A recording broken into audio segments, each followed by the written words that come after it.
That's a cup of soup right there. Mm. Very garlicky. Squash soup Wendy made.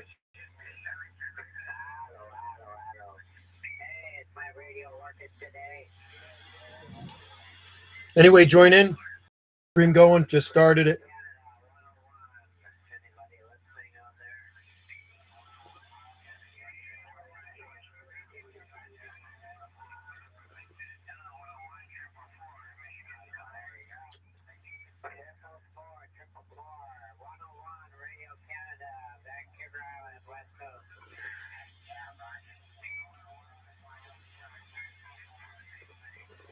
Mm.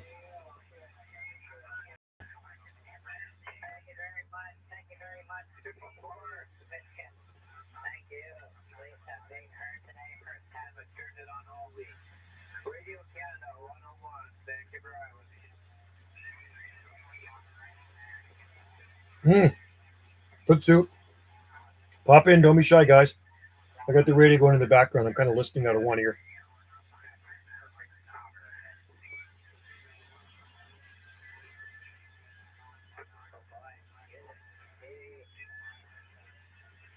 Brad Kenny, howdy, man.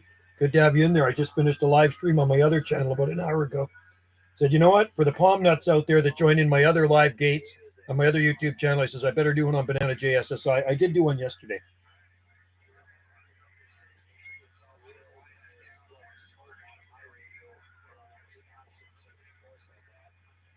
Beautiful day here on the Gulf Islands.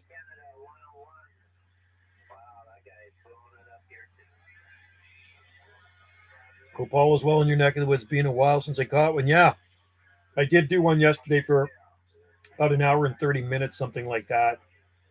And then I went out for a motor. I think I went out for a motorbike ride or something like that. That's what I did. Was it Thursday? Yeah, today's Saturday. Did I do one on Thursday? Or maybe it was Friday. Anyway, I did one the other day, and it worked out good. There was a few people in here. There's a lot of people always join into my other streams, radio operators. Looks like clouds are coming in, and it's possibly going to rain.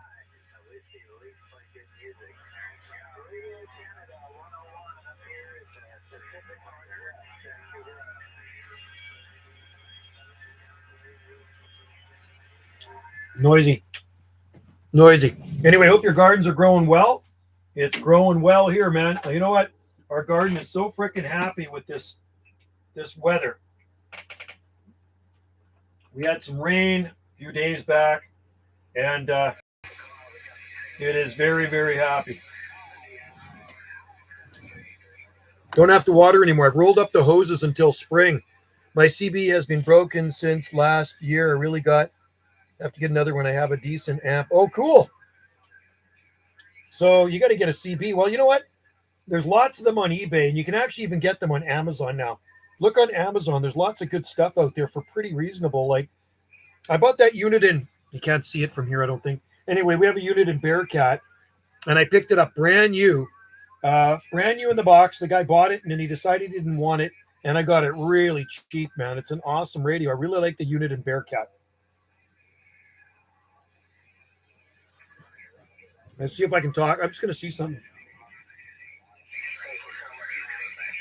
CQDX, UDX 791, UDX 791, Gulf Islands, North Pacific.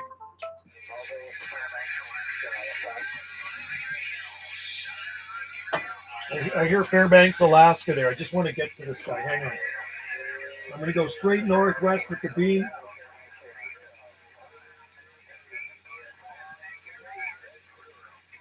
I just want to see if I can get to this Fairbanks. One sec. I shouldn't be talking on this, but Fairbanks is a good place to talk. You got a Bearcat. Oh, they're good radios.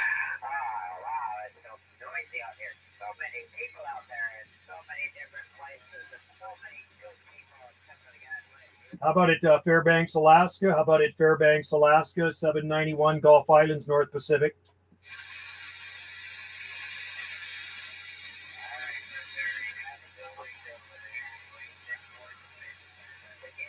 How about that, Fairbanks, Alaska, 791, Gulf Islands, North Pacific?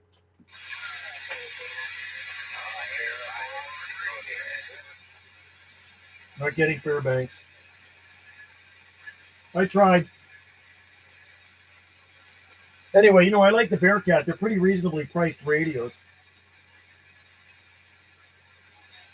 I'm going to go back down here to the southeastern states and just leave it.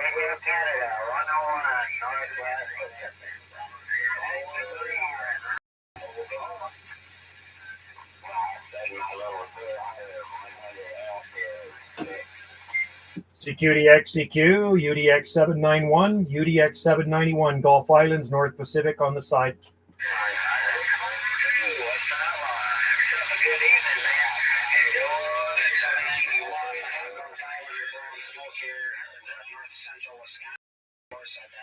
Yeah, good to hear you out there, 74, North Central Wisconsin. Sounding good on the Gulf Islands off the west coast of Canada, 791 waving. Thanks for the wave there, 791, Gulf Islands, 73 still, thanks for the wave, and have a great rest of your weekend, brother.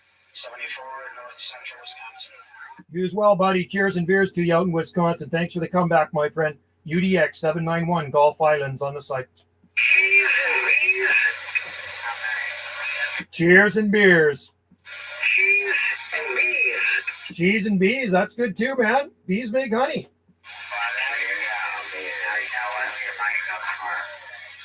Or cheers and water if you don't drink beer.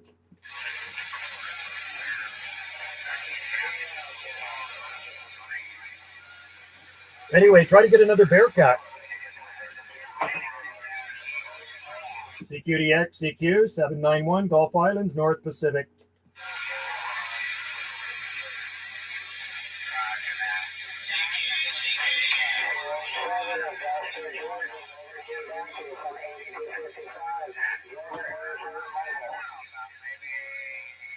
Noisy. Anyway, I got it really cheap, and I was running a Tram 300 mag mount with the two Brad, so it works pretty good, those cheap little mag mounts.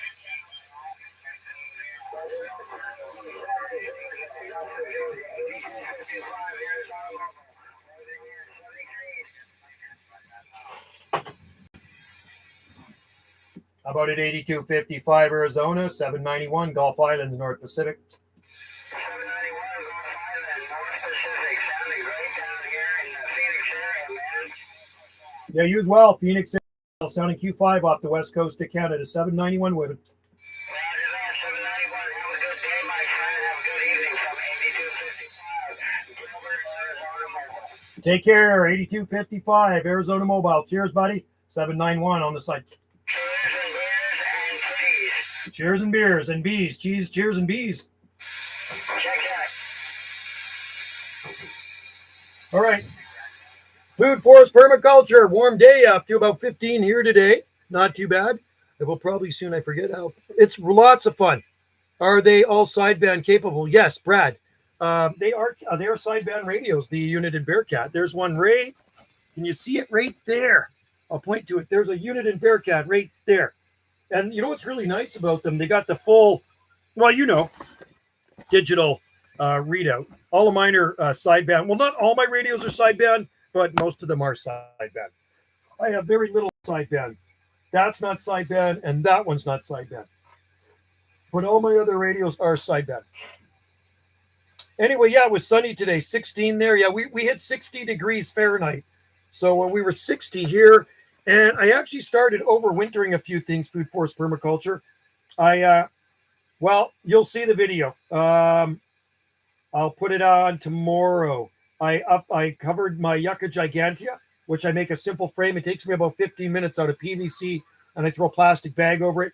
And then I did put some Lexan over top of the cactus patch, because what happens if we do get snow, it tends to be wet and heavy, you know that. And because it's growing underneath some Douglas firs, every so often, a branch will break off of those Douglas firs and land in the cactus patch and break it to pieces. I'm tired of that, so I put a plastic table on one of the fold-up tables, a couple of 2x4s across, and I lay a couple of pieces of Lexan. It's up high, 3 feet off of it, so it protects it from broken branches. You bought some citrus. Cool. Ours are loaded with lemons right now. Our lemon trees are absolutely loaded. Lowest we've been so far here, Oklahoma's 2. Oh, you did get down to 36? Wow. Yeah, I think the lowest we've been down here is probably about 48 degrees, something like that. 48 degrees here. But you got to remember, we're not inland, we're on an ocean. So the ocean regulates the air. As far north as we are, the winters are not that, they don't get that brutally cold up here because we're in the ocean. But, Brad, if you get inland away from the British Columbia coast, it is night and day difference, man. Night and day difference. But you guys get the heat too because you are landlocked. So you get extremes. You'll get extreme heat. Yeah, we're not going to get 90 degrees at this time. It ain't going to happen this far north. I talked to my friend Cherokee. I talked to a bunch of guys in Oklahoma today, but I had a friend down there I talked to regularly. And yeah, he said it was really warm there yesterday in where he was in Oklahoma. Hey, you know what? Did you know there's native palm trees in Oklahoma, Brad? They're called McCurtain County palm trees. They're called sable minor. They're native to McCurtain County, Oklahoma. Look that one up, man. They're one of the most cold hardy palm trees on the face of the earth. A sable minor, it's a dwarf palmetto, and they usually grow in fields and stuff like that. So it's a little fan palm, and it is native to Oklahoma. They're the westernmost native sable minor palms in the U.S. I have some here. We have a bunch of them I've grown from seed. I'd love to go down to Oklahoma and collect some of those. There's some growing in Arkansas too, native southwestern corner at the city of Warren, Arkansas. Damn, that's good soup. So that's squash, garlic, organic squash, delicata squash, organic garlic, organic carrots, zucchini, and organic onion in there. And when you put it all in the blender, it's like, oh, God, it's so good. Oh, yeah, there's some in private gardens here. Cool. Yeah, there was a guy that was big time into growing them in Oklahoma. Big time. Yeah, minus 12, man. That is cool. There was a guy that was a big time palm grower, and he had a lot of palms in his garden in Oklahoma. I forget the name of the guy, but he's been featured. I think he was featured in our palm journals years ago in Hardy Palm International. I gotta go get some more soup. Hang on, I'll be right back. Remember, I'm 40 feet from the house, so hang on. This soup is good.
Okay, guys, I'm back. Sorry about that. It's a long way to the house. A long 40 feet to the house. Okay. Oklahoma also has native alligators. Nice. That is so cool. Native alligators in the Curtin County. That's like Arkansas, too. They got native alligators down there as well. Mm, that is like the best soup. Wendy makes awesome soup.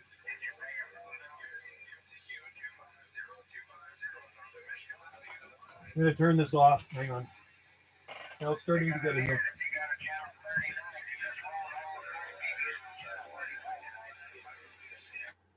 there. There. My cozy little radio room, right? Yeah, I'd love to go to Oklahoma and get some of those. I do actually have a lot of those I've grown from seed. I have them in our nursery here. They're still small, but I do have a lot of them in Curtin County, and I do have a lot from Warren City, the city of Warren in Arkansas. I call them Razorback Sable Minor. So we have a ton of those here, and we got a bunch in the garden too. They're tough as nails. I think I planted some of the pool ones, but somebody ripped them out at the outdoor swimming pool in the garden. I have a lot of Trachycarpus palms growing there. The biggest cluster of them I have there, the seed was sent to me from Arkansas. I planted them as seedlings, and now they're really big palms. I put them in about, I don't know, maybe 14 years ago, something like that.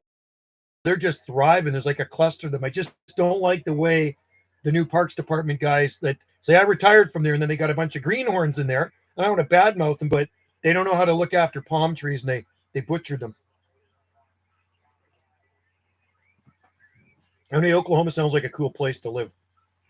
And you guys get tornadoes there too, don't you? I think you do. There's probably a place there called Tornado Alley, I bet. That would be hard on an antenna, a tornado. That would be killer. Or a garden or someone's house, right? Your house too. It's weird how those things work, those tornadoes.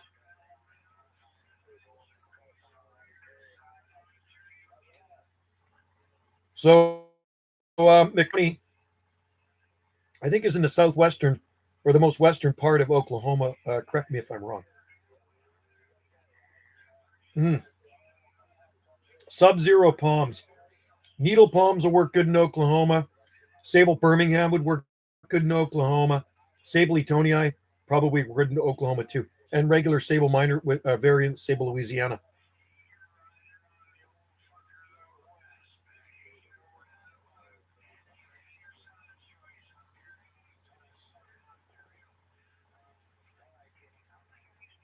$5 miles south of me, the F5, man, that's enough to rip the frickin' tar off the road, isn't it?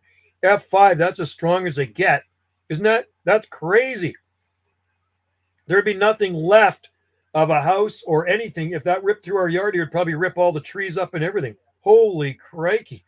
That is freaking powerful, man. That's like probably what, 300-mile-an-hour winds ripping around in that thing like a blender.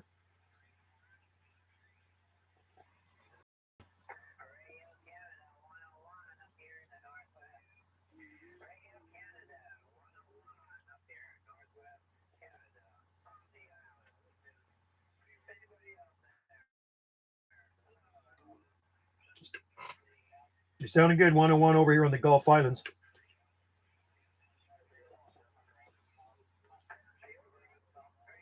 You betcha, brother Lou.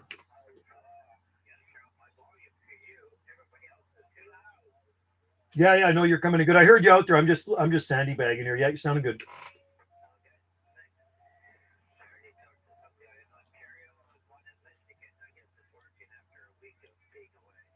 Works awesome, man. Yeah, I did a 2.5 hour live stream on my video channel, so I'm kind of all skip shot out. I was shooting so much skip. I'm actually doing a live stream on my other channel about gardening now. Live stream on YouTube, gardening. I do exotic gardening, so that's what I'm doing right now. But I did one today on my video gate for the radio. I have a radio YouTube channel for radio stuff. Go to Jungle Joe C, like Charlie C, Video Gates.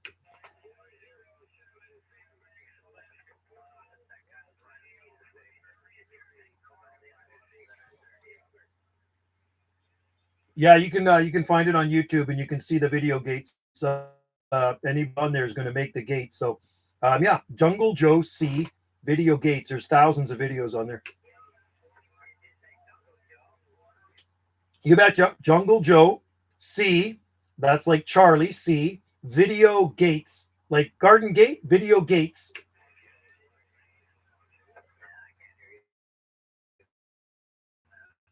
Can't hear me? Okay, hang on. Now you can hear me. How's that? Is that a little bit better? Jungle Joe C video gates. All right, we'll crank up the horsepower so you can hear me.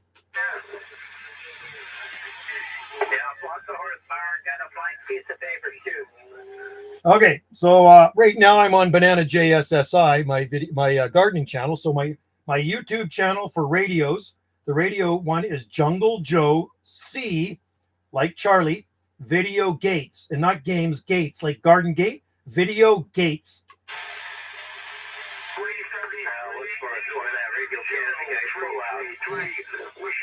Yeah, you'll see it on there. So you'll see the live stream I did today. I did a live stream in there for about 2.5 hours. So it's just lots of skip shooting. Sounds like a lot of fun. Oh, it is fun. It's good. It's kind of a social thing too, just chatting with people in there that comment along the side. I'm talking to them and they're hearing themselves come into my radio room here. Oh, nice. Very nice. Yeah, it's lots of fun. Anyway, yeah, check it out. And yeah, you can join in next time I do a live stream. I'll probably do one tomorrow, a live gate. Keep an eye on it, put my videos on. That's right, man. Awesome. We'll get you on the gate. Anyway, good to hear from you. I better get back to this live stream here too. There's some people in here right now commenting. Roger. Take care. You have a good one, man. Happy DXing. All right. Out of those cold days, ever live, and that's 30 is 18 degrees, 18 degrees Fahrenheit, something like that. So that's pretty that ever happens here. Thank God.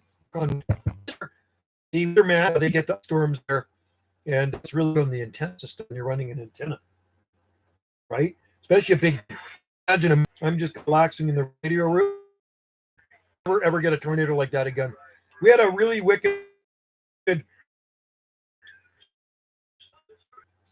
It's hit some area on worse than others. We were aired up here. Thank God. Your power was out for 4 days. Some people's power, if you're more remote as a was out for. And hello, Abstract Tom. It was around December 20th or something like that, 2018. And I'd never seen so much damage on our island. There's trees on people's cars and houses. I'm amazed nobody got killed. It was just a freaking disaster. Power poles were snapped in half. Lagging pretty good. Can't hear you. Oh, no, I'm lagging. Dang. And it's so weird because I have 2 bars. And, you know, that's the problem with this internet. I mean, my Wi-Fi, the router is so far from this little Radio Shack. That was yummy. So, better now. Okay. Yeah, that's the problem. Sorry about that. I apologize, Brad. It's the this radio room is 40 feet from the house, and the wireless, the little modem / router thing for the Wi-Fi is another 30 feet away, at least 30 feet away or 35 feet away on the other side of the house. And so it's about 75 feet away from where I'm at. And now I'm inside this closed building. That wall is made out of concrete insulation there. It's like foam with concrete layer on it. So it blocks out probably a good part of the signal. So I'm amazed I'm even getting 2 bars here. Sometimes I get 1 bar, but crappy internet. Sorry, guys, but thanks for hopping in there and joining in the live stream Palmcast. We'll call it a Palmcast. And tomorrow, I think we're probably going to get some rain. It looks like it's clouded over. I've done a lot of work out in the garden today, thank God. I got a lot of stuff done. That makes me happy. Getting stuff done. It's dark there. Yeah, it's not dark here. I'll show you. This is what it looks like here. It looked like this.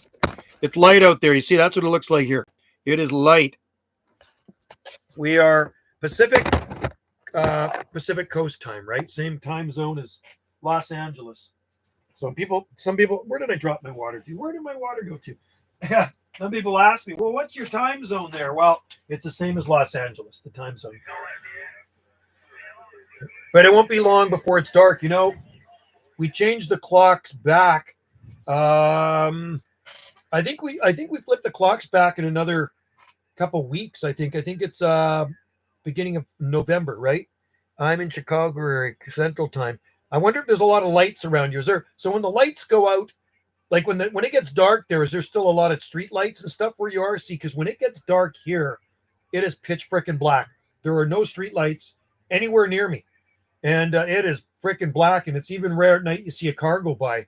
So it's when it's dark, it's dark. You look up, all you see is stars if it's a clear night, right? Street lights so bright, yeah. No street lights here. It's very I'm gonna say out in the boonies. We're out in the boonies here, Tom. It's I got a flashlight to find my way back to the house. There's my flashlight.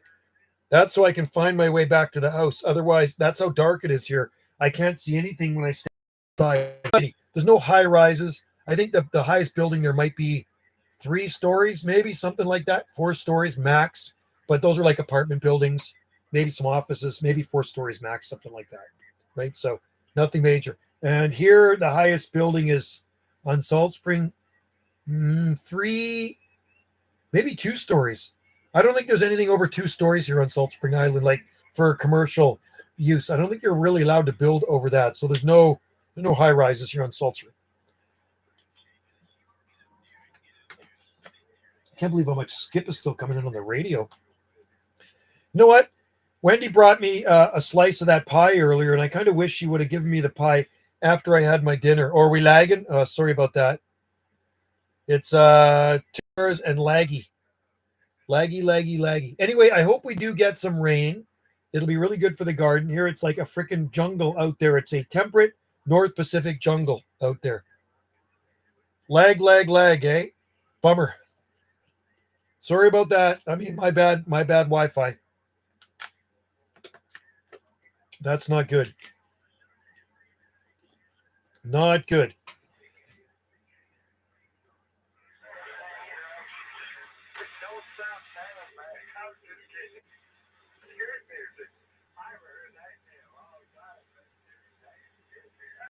What sables do you have in the garden, Joe? We have sable minor, sable Louisiana. There's some small sable Birmingham out there somewhere. Sable palmetto. There's a few tiny ones out there here and there, but they're just small. There's no big ones here, but it's mostly sable minor of different ecotypes. So there'll be like McCurtain County. There's McCurtain County, Oklahoma. There will be City of Warren, Arkansas. There's some from North Carolina, some from South Carolina. So stuff like that, right? I'm making a tombstone pizza. Oh, nice. Love pizza. Wish I had pizza tonight. The soup was good, but I can totally relate to pizza. Oh, sorry, the Cossarianum. I got that one too. You know what I did today? Thanks for reminding me. I put a plastic bag over it now to get more heat units. So this morning I went out there and I stuck a few metal stakes in the ground around it, and I took a yellow plastic bag. You've probably seen the videos, and I threw a plastic bag over top. And there's actually 2 or 3 sable minors growing around it, but sable Cossarium's doing really well. Yeah, not bad. I mean, it doesn't grow fast, but it's never been damaged, and that palm surprises me because my buddy grew it from seed. He picked up the seed in Punta Cana, Dominican Republic. So he figured it was sable Cossarium. I don't know what else it would be. There's a sable dominensis, or whatever. I can't even pronounce it. Dominensis. I think that's what it's called. Maybe it's that one, but I always thought it was Cossarium over that one. And Cossarium is a proven record in the North Pacific here, because there's a guy by the name of John Spalding in Seattle that planted one in '89, and it's getting big. It's a really nice palm. And you know what? He's never protected it. The trees are red and yellow, orange. Oh, man. Yeah, Tom, the fall color is awesome. We don't have a lot of fall color here, unfortunately. You will see some red oaks in town that look really beautiful right now, but there's no real reds in our natural landscape here. It's everything's green except for yellow big leaf maples. That's it. So we only have it's kind of goldy yellow, So any other colors you see usually in the landscape, or and there's been added, right? It's been introduced, right? So it's a mostly evergreen island here. Everything is like conifers and broadleaf evergreens. Even the understory stuff, you got Oregon box, salal, evergreen sword ferns, and Oregon grape. So that's the understory, right? I bought a bird of paradise in. Oh, cool! You brought it in. Okay, I have one which I will bring in probably in November. We have a big one in a pot. I've had it for years. Still waiting for it to bloom. It put out a flower spike with nothing. It just sat there in suspended animation. This flower spike on our Strelitzia, no flower. So I've had that thing for 20 years at least. So it's sitting in a big 20-gallon pot out in front of one of our accommodations. And I watch the weather. If it's going to get cold, I'll bring it in, but I'll leave it out last minute. But some of the other stuff I've been overwintering. You can actually see it on Wendy's channel, Gulf Island Rock. Some of the stuff I put in the tiki hut already. I put some of the potted palms in there, and then at the other end of the property where the other accommodation is, I throw the rest of it in the basement. We have this rock basement. Never gets hot in there, but it never freezes in there either. I think as low as it's gotten is probably maybe 49 degrees, something like that. So anyway, that's where the stuff goes. The other pot of stuff like the citrus I'll put in there when it gets too cold. I have Brugmansia, Washingtonia robusta. These are potted plants, right? And then those phoenix, I'm going to put those in there too, because they're I don't want to leave them out. They're gonna freeze if it gets ugly, you know. And I got a Kentia palm too. But if it was a normal winter and I could be sure of a normal winter, like mild, I could leave those date palms outside. So I just have to keep an eye on the weather. That's it. I have to watch the forecast. It's always a good thing to do when you're an exotic plant grower, right? Watch the forecast. I do have a weather radio here too that summons me if there's an alert, a little siren, right? Sounds like the skip is dying. There we go. Good. Do white bird of paradise need a humidifier? I don't know if they do. I don't think it would be any different than the regular orange bird of paradise. I think it would be fine. You know, I don't even really know a lot of bugs. See you later. See you later. Have fun. Bye. There goes Wendy and Krista off, going out for the night. I still have my Phoenix Robolinia. I got to dig it up soon. Oh, wow. You got it in the ground. Wowzers. Holy cow. Good for you. I've grown those in the past, and now they're not hardy here at all, man. They are not a hardy palm tree this far north. And then when I had them in the house, they ended up getting spider mites all over them. That was ago. But yeah, they're beautiful. I love them when I go to Hawaii and I see them with like 8 feet of trunk on them. They're absolutely gorgeous palms. They're native along the Mekong River in Laos, right? So they're pretty tropical, but I mean they'll grow in Southern California easy. I don't know the cold hardiness on them. I'm guessing about maybe 28 degrees Fahrenheit, something like that. 27 short term. Date palm Phoenix canariensis can take colder temperatures. There's some big ones growing at Gold Beach in Oregon. And when I was in Gold Beach, I went up and down all the side roads looking for palms. And I came across these 2 huge date palms on this one road. And I ended up talking to the guy. He was out in his garden and he says they survived. It was like 13 degrees Fahrenheit or something. And they were totally defoliated. You thought they were killed. But when I saw them, they look awesome because that was years before that happened to them. Yeah, and the ground was the way to go with their water needs and they take root pruning. Oh, cool. 3rd year being dug up. Wow. That's pretty awesome. So not too much work then, eh? How big is the trunk on it? What's the height of the trunk on that pygmy date palm? I'm curious. The ones I had weren't very big. They were just little trunks, right? They're just small trunks. Nice looking, very nice looking palm though. And then usually when you buy them for indoor use, there's usually a cluster of 2 or 3 in a pot, just like Libostona chinensis, the Chinese fountain palm, right? Which is actually hardier. Much hardier than Phoenix Robolinia, the fan palm. So yeah, you could plant stuff if it can take a root pruning, dig it up. 3.5. Wow, cool. That's pretty cool, man. That's pretty good sized palm then. So when do you plant it back out? I'm curious. Do you put it back out in the late spring, like maybe May or something? I don't know when. I guess it probably starts to warm up there pretty early where you're at. So because you're so far south, I mean, maybe you could put it out in March, right? I'm sure your weather starts to get good in March, warm, right? Where you start getting really good heat units. That's pretty cool. And you know what? That's a good palm to grow because it doesn't grow super fast and super big fast like a Washingtonia. A lot of these guys plant Washingtonias in the ground, and they outgrow their garden so fast, and they can't even protect them any longer. And then the palm, you have to let it freeze in the winter because you can't box it in anymore, or you end up cutting it down. I still remember the live stream with JL. Oh God, that guy JL. Well, maybe he'll show up today.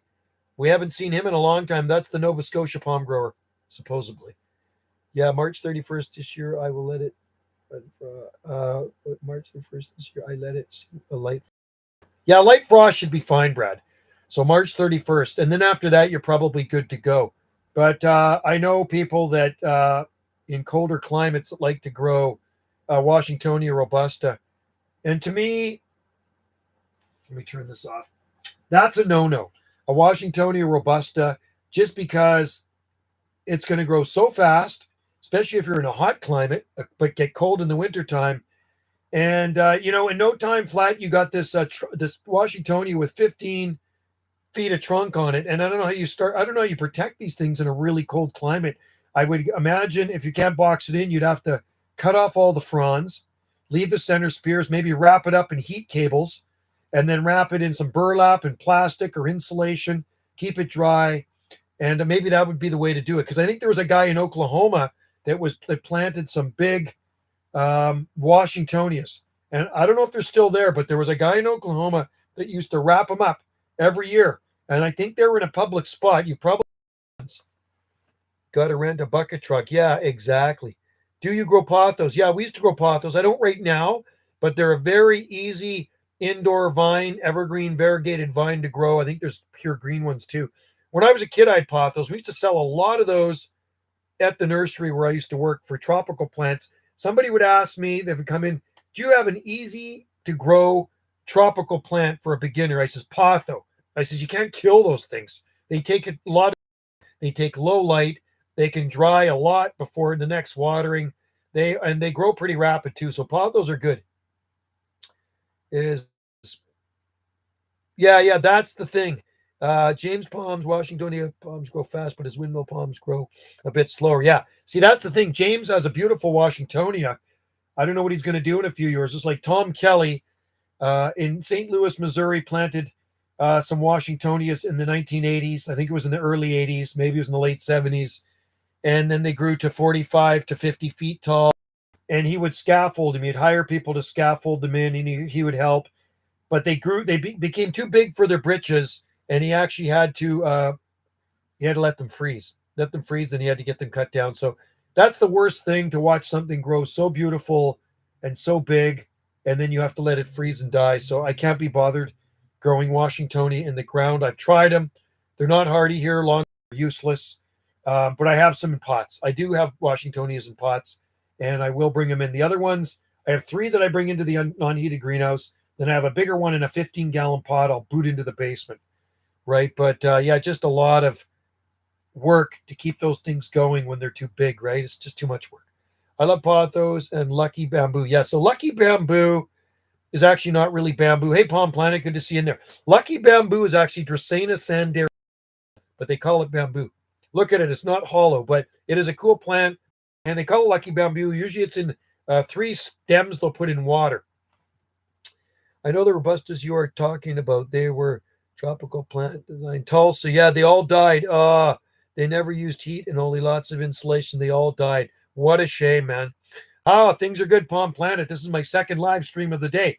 I did one over an hour ago on Jungle Josie Video Gates, and I says, I better do one on Banana JSSI. Cannot neglect this channel. This channel is older than my other channel, and I have one other channel that's even older than all of these channels. But I haven't uploaded it to that one. It'll be 14 years next year. I've not uploaded a video channel. So, but yeah, good to have you in there. Glad you could catch it. Steve, Gem State Tropics was actually on my other live stream, Jungle Joe C Video Gates. He was on the other one. He came in there. So sometimes we get a few palmy guys that go into the other one. They just want to see what the hell I'm up to, I guess.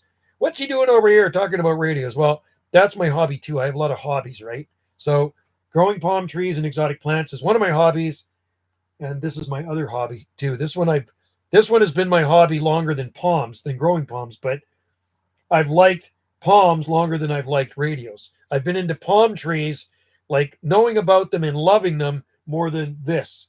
Those palms came in around 1970 or 71, some around there. And these came in 1976 when I got into this, and got 76 when I started learning about these and listening on them and started talking on them in 77, which is a long time ago. You have any oaks on your property? You betcha. We have oaks. I knew Lucky Bamboo wasn't bamboo. It's a dragon tree. Yes, you're right, Abstract Tom. You're very smart. Yeah, we have, well, I'll tell you what, and I didn't intentionally plant them, Brad. When I worked for the Parks Department and we mowed the lawn in these parks, there were some red oaks growing around, the eastern red oak, and a lot of acorns would be on the grass in the fall. So when I'm running the Honda lawnmower bagger over the grass in the park, mowing it up, so I'd be sucking up the leaves, but it'd be sucking up acorns. And I would take those grass clippings and everything, and I'd dump them into Rubbermaid garbage cans, and I'd bring them home to Wendy, and she'd throw all those in the garden for a mulch to rot down. Well, then you get these oak trees coming up, these red oaks. So yes, we have red oaks growing in our garden. And years ago, I planted, somebody gave me a bucket full of native Gary oak seed, Quercus garryana, which are native to our island. They're a protected species, Oregon white oak. I planted some of those about 20 years ago, and we have about, I'm going to say, a dozen Gary oaks on our property, but they are so slow. The ones I planted 20 years ago, I think the tallest might be maybe pushing 5 feet tall, something like that. I've got a non-fruiting apple tree in my yard. Non-fruiting. Well, maybe you have to get a pollinator for it. Some apple trees need pollination, right? So you have to get a pollinator maybe for that apple tree. So, our apple tree, our one apple tree with apples.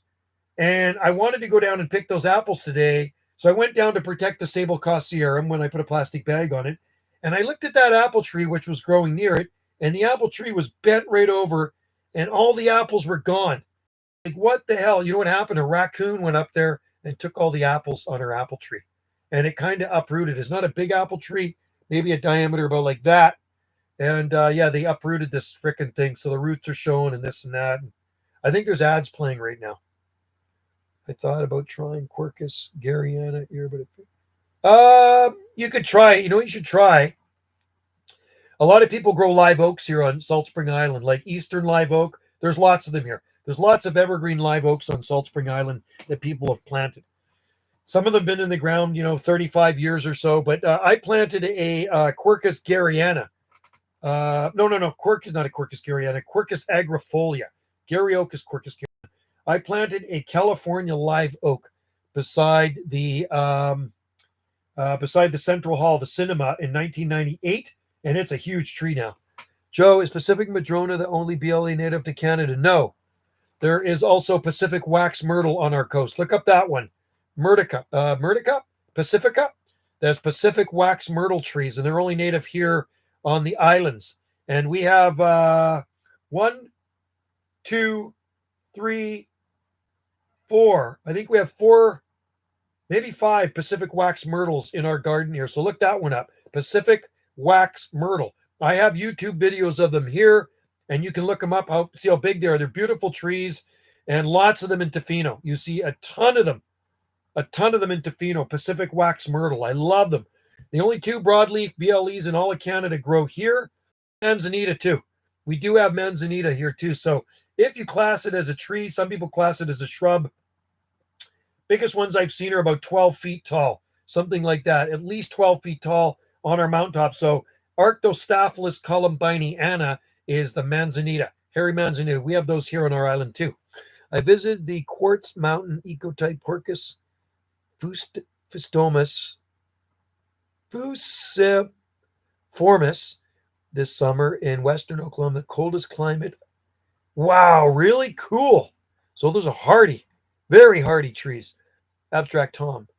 You looked that one up. Palm Planet looked up. Cool. So try it in your area, man. Pacific Wax Myrtle. They sell them at the nurseries here.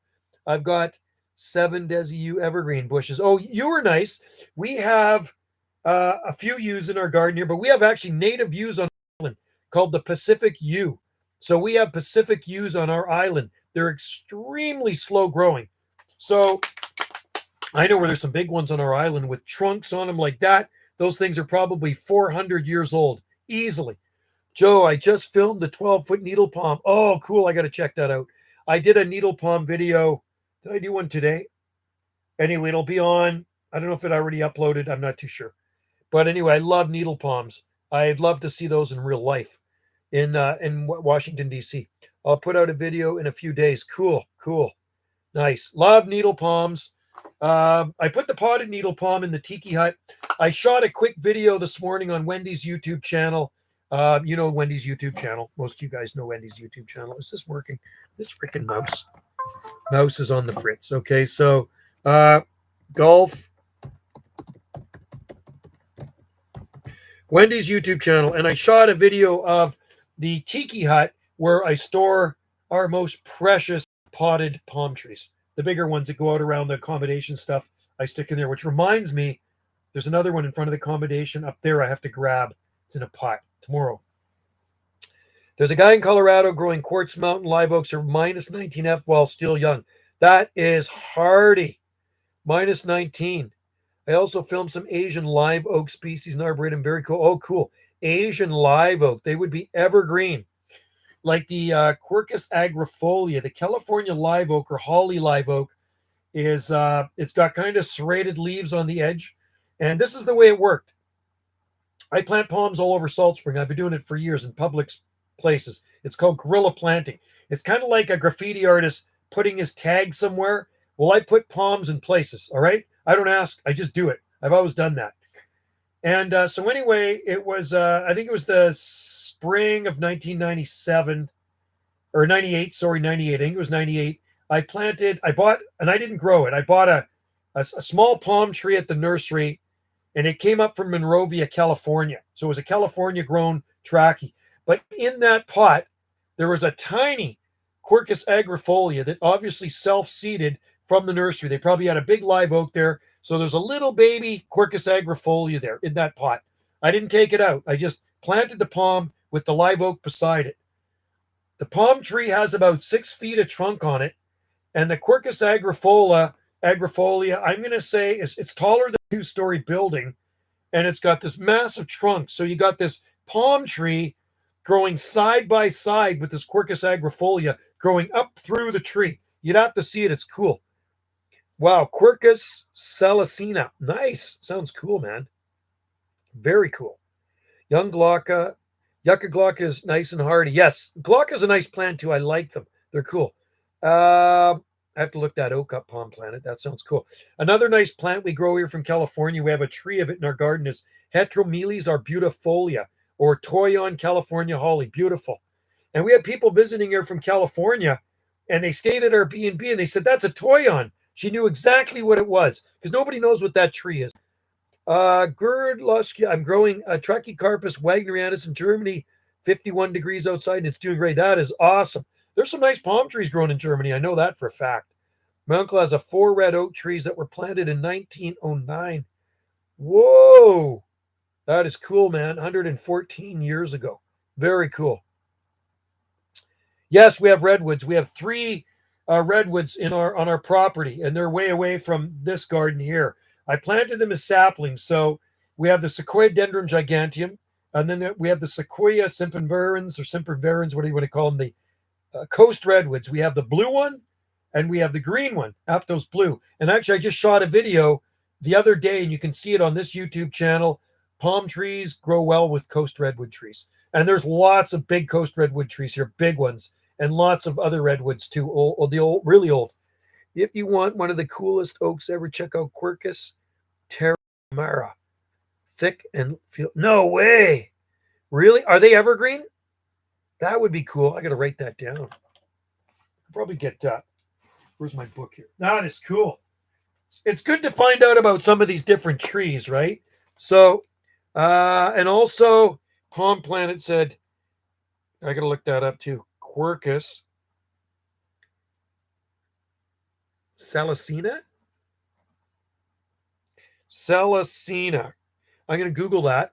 And then Quercus terra humera. That's an interesting one.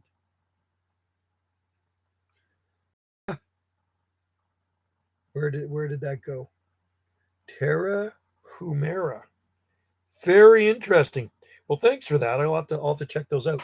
The ones at the Arboretum are massive. That is cool. Well, we know it's a pretty balmy climate there in Washington. Some of the stuff I've seen that grows in Washington D.C. and a lot of people wouldn't expect that. Just like a lot of people don't expect this when people come here and check into our accommodations, because we get people from all over the world stay here. I'm talking like Ireland, Germany, Switzerland, Finland, Scotland, wherever, like from all over the world. And they check in here, and when they start and they see these palm trees, and then they take their film. They says, "Are we allowed to take photos?" They says, "Absolutely, take photos." And I grab their iPhone and I'll take pictures of them in the garden, right? Because they don't expect to see palm anywhere. The leaves are so large. Tribes use the upside down leaves. No way. So it is evergreen, right? It is an evergreen tree. We have southern live oaks too. Wow. So you have the live oaks as well. Yeah, there's a lot. There's a driveway down here, not far from me, lined with live oaks, eastern live oaks, big ones. And then I got a buddy here. He's in the Palm Society. He passed away about 8 or 9 years ago, but he started planting stuff in the late 1970s at his place there. And he's got frickin' massive live oaks, eastern live oaks, and he's got California live oaks too at his place. And a lot of my palms that I gave him seedlings around 1990, and they're big palm trees now. Huge camerops here too. His wife recently sold the place about 2 or 3 years ago, so I hope the new people didn't rip that stuff out. I got to look that one up, Brad Kenny. That sounds cool.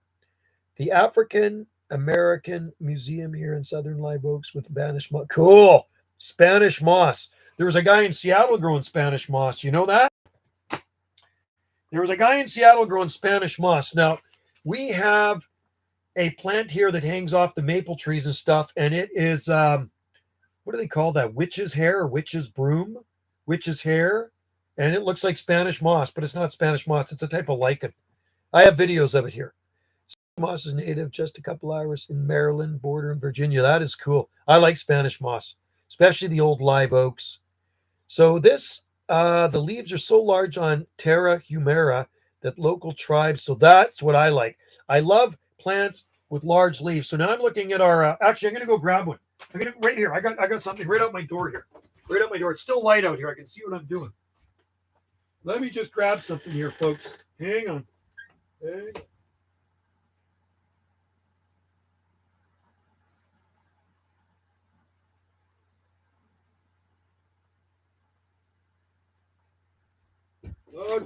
Okay, folks. I'm gonna get you to guess what this is off of. Okay, here. There's one right outside our door here. Do you know what that is off of? Tree that is. You know what that one is? Depends. There's 2 in Texas. Southern live oaks are almost native up to Maryland. That is cool. It's kind of like the bald cypress. Do you know what this is? We have a tree of this in our garden. You betcha. Do you know what magnolia it is? It's big leaf magnolia, right? So what is the common name or the Latin name? Big leaf magnolia. There we go. Yeah, Magnolia macrophyllum. And look at that. Isn't that beautiful? Love that tree. There's another one called Magnolia officinalis, and that's got big leaves as well. But ours died in the summer years ago. It was just too dry. And you know what took over around it is the bay laurel trees. We have bay laurel trees here all over our gardens. They self-seed like weeds.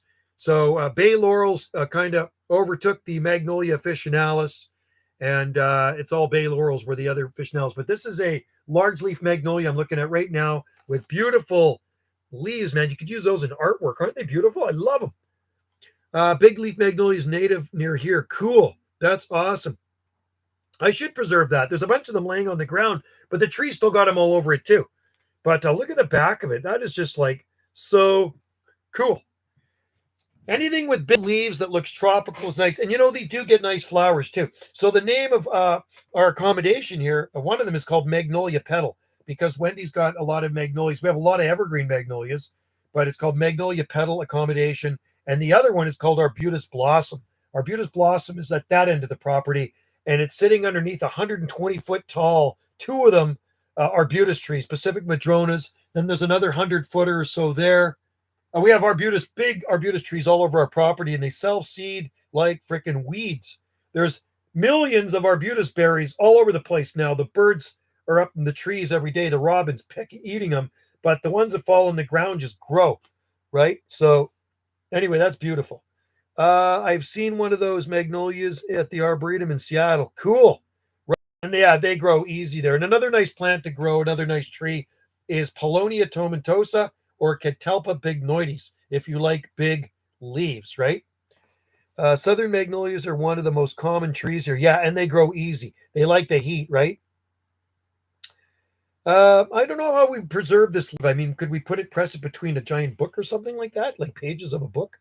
Or put it in, behind glass. That would be so cool, wouldn't it, to preserve that? I think that would be kind of neat. Leaf looks like a banana leaf, almost, right? I mean, you could probably fool somebody if it was green, right? But just it's got really nice, the ribs on the back of it and everything like that. Isn't that cool? Northern magnolias grow in my area. Cool. Well, there's lots of different types of magnolias. I think there's, what is there, like 120 different species of magnolias? Correct me if I'm wrong. But the very common one here is stellata, Saboldii, and Magnolia selengiana, right? Selengiana is kind of like the tulip magnolia, not to be confused with Liriodendron tulipifera. So the tulip tree is also native to probably your areas too. I bet you Palm Planet has tulip trees around his area.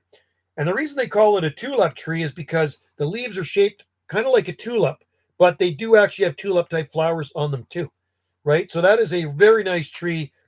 At one of our job sites where I work, there's the lady in one of the houses. She goes, "What's that in the neighbor's yard? What tree is that?" Massive Liriodendron tulipifera, right? And my ex-father-in-law, and he just passed away, rest in peace. 2 days ago, my ex-father-in-law just passed away. He's 89. My ex-wife just messaged me because we're really good friends, my ex-wife and I, and she says Eric just passed away. That's sad, but he planted a variegated Liriodendron tulipifera in his garden when it was a tiny little thing when he lived south of Vancouver, near the U.S. boundary. That would have been in the 90s. I'm going to say about 1995, 94. That thing was massive. And then I planted a Paulownia tomentosa. No, he planted it. He planted a Paulownia tomentosa in the corner of his yard, and it got so big. So I ended up cutting it down for him, and I had to mutilate the stump, but it still kept growing back from the stump, the roots, right?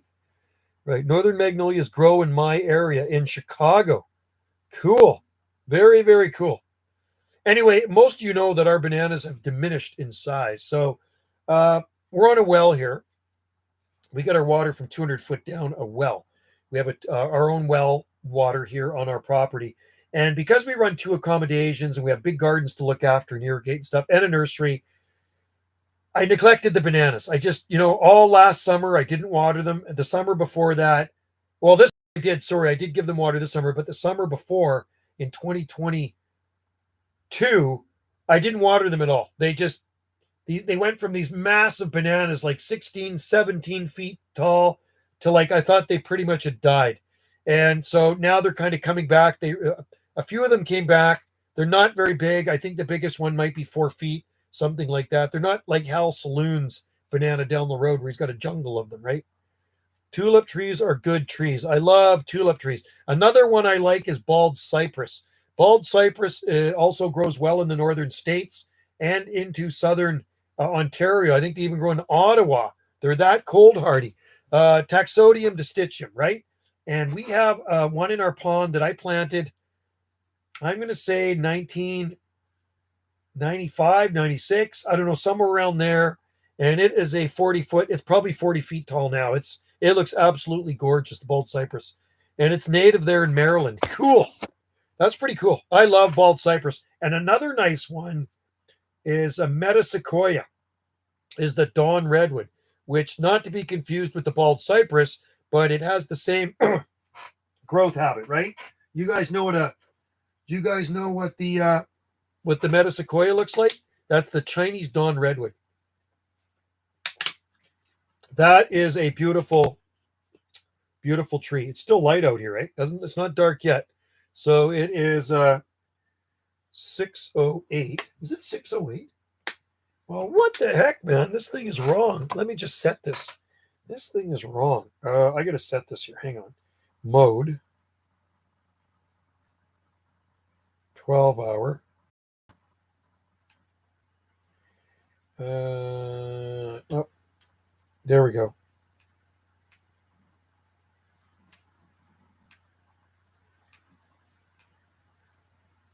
There we go. Set. That's the weather station there. The weather station is reading, it's 10.4 degrees Celsius. So it's cool out there right now. It's dark in my area. This is what it looks like here. Not dark yet. You'll see out there. See that? But getting there. It's going to be there soon. So I got my flashlight. Everybody, so I can see get my way back to the house from here. End up getting lost. Send out the search party. Anyway, Metasequoia is a beautiful plant, a tree. There was a guy in Anchorage, Alaska area that grew Metasequoia millions of years ago. They were native. Wow, that is so cool. It's like palm trees were native to this area. We have palm fossils on this island, right? Aloha, Rocket Man. Good to have you in there. Aloha and Shaka Wave. You see those lays behind me? We got the Hawaiian license plates. We got tikis. We got the Hawaiian flag. It's like my little piece of Hawaii right in here in this little man cave. I absolutely love it. And it's warm in here. We got 20 degrees Celsius in here, and there's no heat on it. Wendy built this thing, and she insulated it so freaking well. It's like soundproof, too. Grow plumeria before? Yes, I have. I've grown plumeria. I had a very beautiful frangipani. And you know what happened? A lady gave me this frangipani.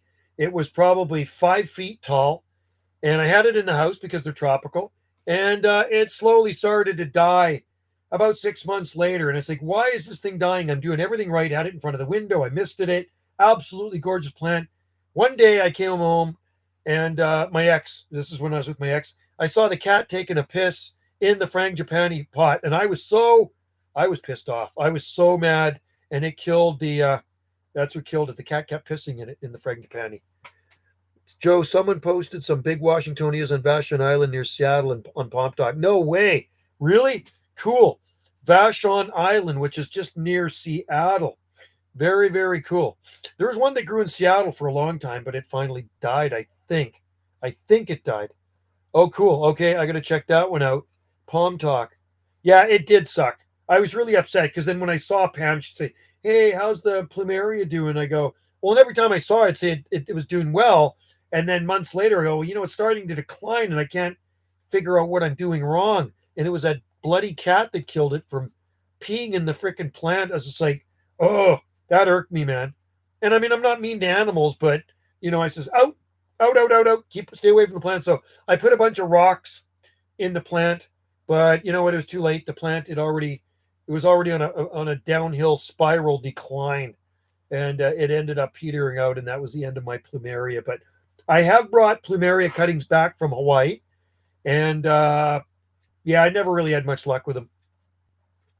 And the worst thing is when we go away, the house is kind of cooler in the wintertime, and they didn't really like that. So we go to Hawaii for a month in the wintertime, and a month of coolness in the house, they didn't really like that. They're kind of picky, finicky. They're native to Southeast Asia, plumeria, right? They're a very tropical plant. It's 53 degrees Fahrenheit outside. So yeah, you're warmer there than here. It's about what's temperature? 10.4. So it's about 51 degrees here, something like that. But hey, Gem State Tropics, greetings from Boise. I couldn't believe it. Today, hey, Stephen, I'm in my truck driving to town, have my two-way radio on, and there's a guy in there, 789, calling from Boise, Idaho. We rarely ever hear Idaho coming in on the skip on the radio. I tried to get back to him, but there's just too many stations in there. He didn't hear me. I said to Wendy, that's like short skip. So I just like, I've talked to Boise many times, but been a year since I talked to Idaho. Currently, it's 21 degrees here. It will drop to 13 tonight.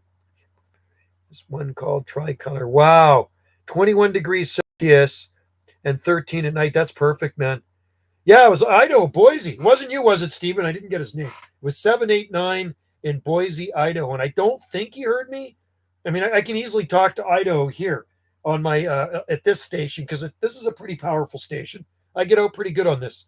I got the that directional beam antenna right above me here, so wherever I want to talk to, I just kind of point it, and it puts my energy, all my power into that direction.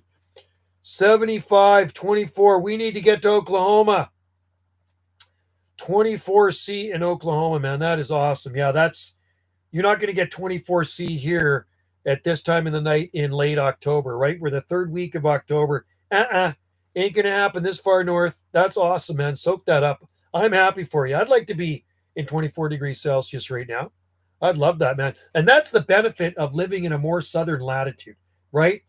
Your winter days can actually heat up, is where our winter days don't really heat up that much. So, you know, a balmy, palmy winter day here might be, I've seen them go up to like 14 degrees Celsius sometimes, but most of the time, you know, 8 to 10 degrees Celsius.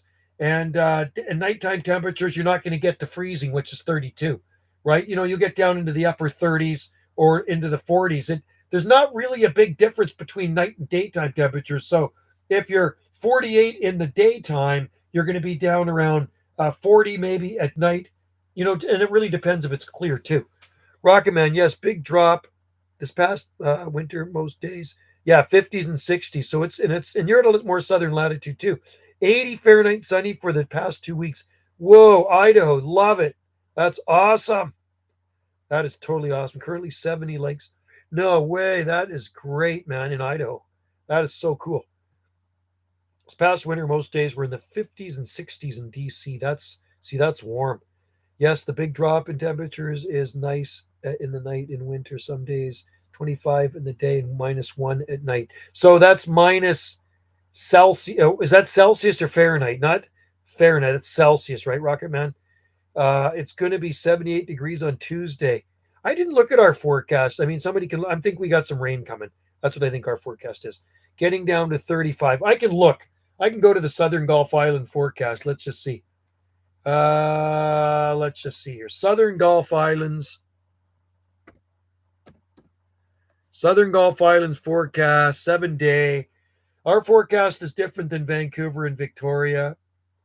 So let's just see. Here we go. We're loading. It's slow. It's slow with my two crappy bars on the internet. Sorry, it's 11 degrees here. Tomorrow's going to be 14. Tonight, this is low as it's going to get. And I see some cooler nights coming up. Wednesday and Thursday, it says down to 3. And daytime temperatures around 10 and 11 degrees Celsius. Chance of showers on Monday, Tuesday, Wednesday, Thursday, sunny, which really sucks. The rain, I got to work in that crap. Anyway, so yeah, typical late fall for here. Typical fall weather. Getting down to 35 next week. That's not bad. 35 still not that bad. Not going to damage anything. I only had to bring in my coconut a couple of weeks ago. Cool. Yeah, hopefully that thing makes it for you, man. I've never had luck with those things. As much as I love coconuts, the first ones I used to bring back, I used to buy at Woolworth in Waikiki, and they'd be $6 or $5 or $6 for a sprouted coconut, and they had them packaged up for import or export. They had them in a plastic bag, phytosanitary certificate on them. I'd always bring them back in my carry-on bag, and I had one last for, I'm going to say 4.5 to 5 years, the longest. Then it ended up getting spider mites. I had the split fronds on everything, and it died. Just I ended up booting it out. I had only to bring the coconut. Let's just see. Brad, Magnum, Oklahoma was 99.4. Whoa, that is crazy. Yeah, pretty extreme, eh? I talked to a guy in today, Arizona, over 100 degrees there. Mine's just putting on its first pinnate species frond. Cool. Bye. Going to watch another live stream. There's better live streams out there than this. See you later, Tom. I'm going to find a way to preserve the big. Oh, cool. Well, I'm going to bring it in the house. Maybe the ladies can do. Wendy is an artist, and Christy is an artist, or Krista is an artist. So Wendy, is my wife, is an artist. We have a gallery here, Gallery 59. She's actually got a Facebook page, Gallery 59 on Salt Spring Island, and her daughter does art too, right? They sell it at the market and all that. And Wendy's getting ready for a big upcoming art show. So, but Wendy could probably figure out how to do something with this leaf, right? I think it's beautiful. But anyway, yeah, have fun on the other live stream. And good to have you in there. I had a flipfera seedling outdoors in a large 3 months, doubled in size. Ah, they like the heat. Flipfera, and they're not a winner on our island. I can tell you that. They don't like the winter wetness. They like a lot more heat than Robusta. And yeah, just I've grown lots of flipferas, and unfortunately, beautiful palm trees. Don't get me wrong, I love them, man. I love Washingtonias, but they're no good here. Encased in resin. Ah, resin. That would be cool. I've seen scorpions encased in resin for keychains. My coconut's done well so far, 5 to 6 months in love. Yeah, they like your summer. So the last one I bought, and you probably saw my videos of it, and Wendy told me not to buy it. I couldn't resist. I was in Home Debit. I call it Home Debit, Home Depot. They had a ton of coconut palms in, and they were $29.95. And I'm looking at this as, oh, I got to try another one. He says, do not buy it. It's going to die. Do not buy that coconut palm. She went into the store to look at some stuff. Of course, I slipped it into the cart and I bought the coconut palm. And she's like, I told you not to buy that thing. They're no good to grow here. It's going to die. No, this one's not going to die. This one's going to make it. It did really good throughout the whole summer until October. I had it out till mid-October. Then I brought it in the house. And once I brought it in the house to our dry indoor wood heat, it declined. Started getting brown on the tips. It looked really bad. So then I says, I'm going to give it to the indoor swimming pool where it's humid, and it ended up dying in there, unfortunately. My trackies are finally taking out surprised by now how sun hardy they are. Maybe. Oh yeah, no, they are sun hardy. I don't know how good they're going to do in Arizona, but I mean, yeah, they're only going to take so much. If it's 120 degrees and sunny, they're going to fry. But the nice thing about a trackie Trachy carpets Fortunae, they'll grow in the sun, they'll grow in the shade, and they will grow in the part sun. They are a durable palm. Where's the indoor swimming pool? The indoor swimming pool is where the razorback palms grow. I have a lot of palm trees growing outside there, and southern magnolia. We landscaped that garden years ago. It's on Rainbow Road. Rainbow Road, just up from Ganges. And yeah, so there's a cluster of 5 Trachycarpus palms growing in front. Then there's some other ones that I moved by the pond, and something happened to them. I moved them up just before I retired, and they should have left them. I said, these are going to die because I transplanted them before to another area. So that was their second transplant. One of them made it, and it's still growing nicely. And then I got 2 other ones in planters. So there's about 7, 8 palms growing at the swimming pool and a big southern magnolia. There's a 30-foot palm near Phoenix. No way. What? Really? Crazy. Coconut palm. That is crazy. So it tells you how mild it is. Yeah, you know the Razorback palms, Palm Planet. So that is Rainbow Recreation Center pool/pool, whatever, on Rainbow Road. So those are the seed I got from Austin in Arkansas years ago. I planted those as little seedlings, and they are these big palms now. They are the most adaptable palm trees, Stephen. I agree. And the most cold tolerant arborescent palm tree, I believe. Arborescent meaning tree or trunk forming palm tree. I know sables are hardy too, though, but the ones that you'll grow the farthest north if you want a trunk are Trachycarpus fortunae, ones that will flourish. You can grow sables this far north, but they grow painfully slow, right? I mean, look at the sable that's growing at Grays Point. It was planted in 1997. It's never been damaged. And some of the palm guys back in the Hardy Palm and Subtropical board years ago, they figured it was Sable rosei. So I call it Sable rosei. Maybe it's not a Sable rosei. I don't know. But I always title it Sable rosei. It'd be nice to really identify that thing. But it's getting the trunk on it's about this big now. And it's getting boots on it. And it's got beautiful fronds. It's a beautiful palm tree. I feel like Trachy, yeah, they are very, very tough. And huge royal palms in Phoenix. I talked to a guy in Phoenix. The last live gate I did today on Jungle Joe C video gates, I had a long chat with a guy in Phoenix, Arizona. And he was coming in really good, man. Just booming in. But yeah, lots of palms there, lots of citrus. Everything grows in Phoenix. It's amazing. You should post Sable rosei and palm dot. Yeah, I should. Well, you can. If you can find a picture of it or a video, you can take a link and post it in there, and just go to this YouTube channel and punch in Sable rosei. Take the link from that video and post it in there because I don't even know. I don't know if I can get the code to get back in there. The password. That's why I probably don't post in there anymore. Sometimes I kind of get locked out of things. And but anyway, if you want, you're more than welcome. Take a video, one of my videos, post it in there, the latest one, sable rosy eye, and see what they think it is. Because maybe it's not a sable rosy eye. They don't have to change. I'll have to change the title of the video. It's like for all these years I've been calling it sable rosy eye. But yeah, it'd be interesting to see. Maybe it's a sable Birmingham. Maybe it's something else. Maybe it's the one that's native to Dominican Republic. There are uh, there's a palm species native to Dominican Republic. Sable casierum, or sorry, yes, sable rosy, I think is native to Mexico, right? I think that's where it's native to, and sable is native to Puerto Rico. But the one that's growing at Grace Point was actually bought from a Palm Society guy in Vancouver. Aren't sables and needles slightly less hardy than? They need heat to build up those sugars. But yeah, it'd be really cool, Palm Planet, if you could do that. I appreciate it, and maybe we can get a full, from the sable nuts out there. They'll know better than I do. Sable miners do really well here. Not sure how palmetto would do. You should try a palmetto from the northernmost range in North Carolina and see how it does. Cape Hatteries, is it Cape Hatteries? Somewhere up there. Who's got some hardy ones there is Gary Haller in Newborn, North Carolina. He's got a palm nursery there. There was a 60-foot royal palm in Phoenix that got live from the. Oh, no way. It actually killed it, eh? 120 degrees. Whew, that is hot. That's too hot for me, man. That would frickin' fry. That would fry Trachycarpus. Royals are hardier than given credit for. The ones in the neighborhood as endured -5. What? Are you kidding me? Roystonia regia, -5 degrees Celsius. That is cold hardy. Whoa, for a Cuban royal palm. And they're actually native to southern Florida, too, I think. Way down in the south, there's some royal palms, right? One of my favorite pinnate species is the Cuban royal palm. You know what I like about them more than the fronds? Is the trunk. I like the trunk because the trunk reminds me of concrete, like a smooth concrete telephone pole. But Wendy's favorite pinnate species is the bifurcated.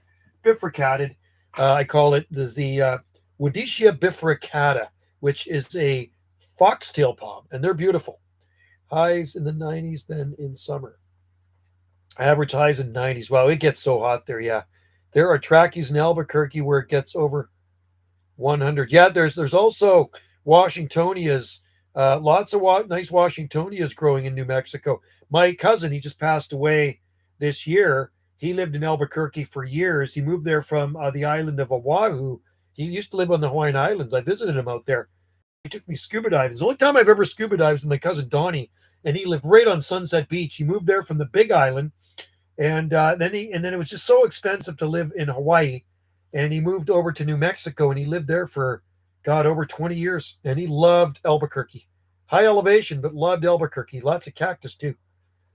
Yes, -5 freezes are only like an hour. That's the thing. So short freezes. See, it will never. That's like people ask me, well, how come you can't grow Phoenix there if you're in that growing zone? Is because the freezes here. So when we get a bad winter, it may not get super bitterly cold. Maybe it'll get down to 20 degrees Fahrenheit, but you'll have 4 days straight, maybe 5 days straight, where the minimum temperatures are 20 degrees, 21 degrees Fahrenheit, and then the high temperature is only 28 degrees Fahrenheit. That's what does in those Phoenix palms. So if you lived in a climate where, you got down to 20 degrees Fahrenheit at night, and then your daytime temperature bounced up to 50 degrees Fahrenheit, those CIDPs would probably survive that, right? But here, this far north, we're not getting those heat units, and it doesn't bounce back way above freezing. That's the problem, right? I love New Mexico, the capital, Santa Fe, 7,200, highest capital in the U.S. Yeah, it's supposed to be beautiful. There are palms growing in Truth or Consequences, New Mexico, some washies, and also El Magordo. And I had I had seeds sent to me from El Magordo, New Mexico, from Washingtonia filibuster. But, they survived a short time here, and it's just the winters are just too wet. It's too wet and too damp, too damp and too cool for those things to survive long term. Butia, I wonder if Butia grows in Memphis. I say short term. I'm going to say short term for sure. I have a video of palms in Alamogordo, including Phoenix canariensis. There you go. And you know the thing is in Alamogordo, or sorry, New Mexico, their winters are dry, is where our winters are wet. So you guys know that palms grow in southern Switzerland. So you look at southern Switzerland, you look at Lugano and Locarno. It's around the same latitude as Portland, Oregon. So we're going to say 46 degrees north. Lots of palm trees there. Mature phoenix, mature washies, butias, jubaeas, brahias, you name it, and it grows. There are trachys everywhere, freaking weeds in Lugano and Locarno.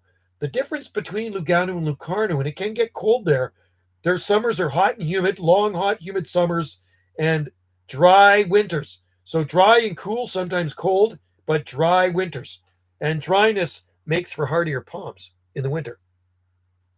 I have a video of palms in Alamogordo, including. Oh, I got to see them then. I want to see those then. So I'll have to. I don't know what I got to type in for that. I've done winter camping in northern New Mexico in the mountains, and it is. Whoa, that is cold, man. -2 Fahrenheit. We're not talking Celsius. We're talking Fahrenheit. -4 degrees Celsius or Fahrenheit is 23 degrees. Minus is -23 degrees Celsius. So 0 degrees Celsius is about -18 degrees. No. 0 degrees Fahrenheit is about -18 degrees Celsius. That's cold, man. That's enough to freeze the you know what off a brass monkey. Our climate here is a blessing and a curse. Yeah, I don't mind. I mean, I would like, the only thing I would change about our climate, and it probably wouldn't be the winter so much, it would be the summers. I would want more rain. Our summers are so terribly dry here. It actually annoys me because it really damages a lot of our plants and stresses our garden out. It's the summer months. We can go months on end without rain, and it really does take its toll, man. We throw out more plants that have been killed in the summertime. Wendy just gets sick of looking at them because they're so stressed, get brown leaves on them, throw them out, right? I'm putting up Christmas tree. What? Christmas tree. Whoa, early, right on. Awesome. Hey, buddy, thanks, Gem State Tropics. When are you coming to visit, dude? It's tough because we have week-long deep freezes. Yeah, but there's a lot of cool things that grow in your area. Hey, thanks, buddy. I appreciate for the channel support.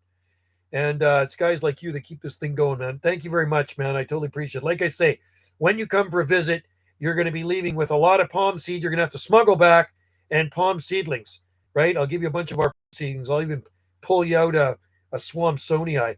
But you guys can grow some king-size Joshua brevifolia, Joshua trees, Yucca brevifolia in Idaho. I've seen them, man, in your videos. They are just freaking crazy.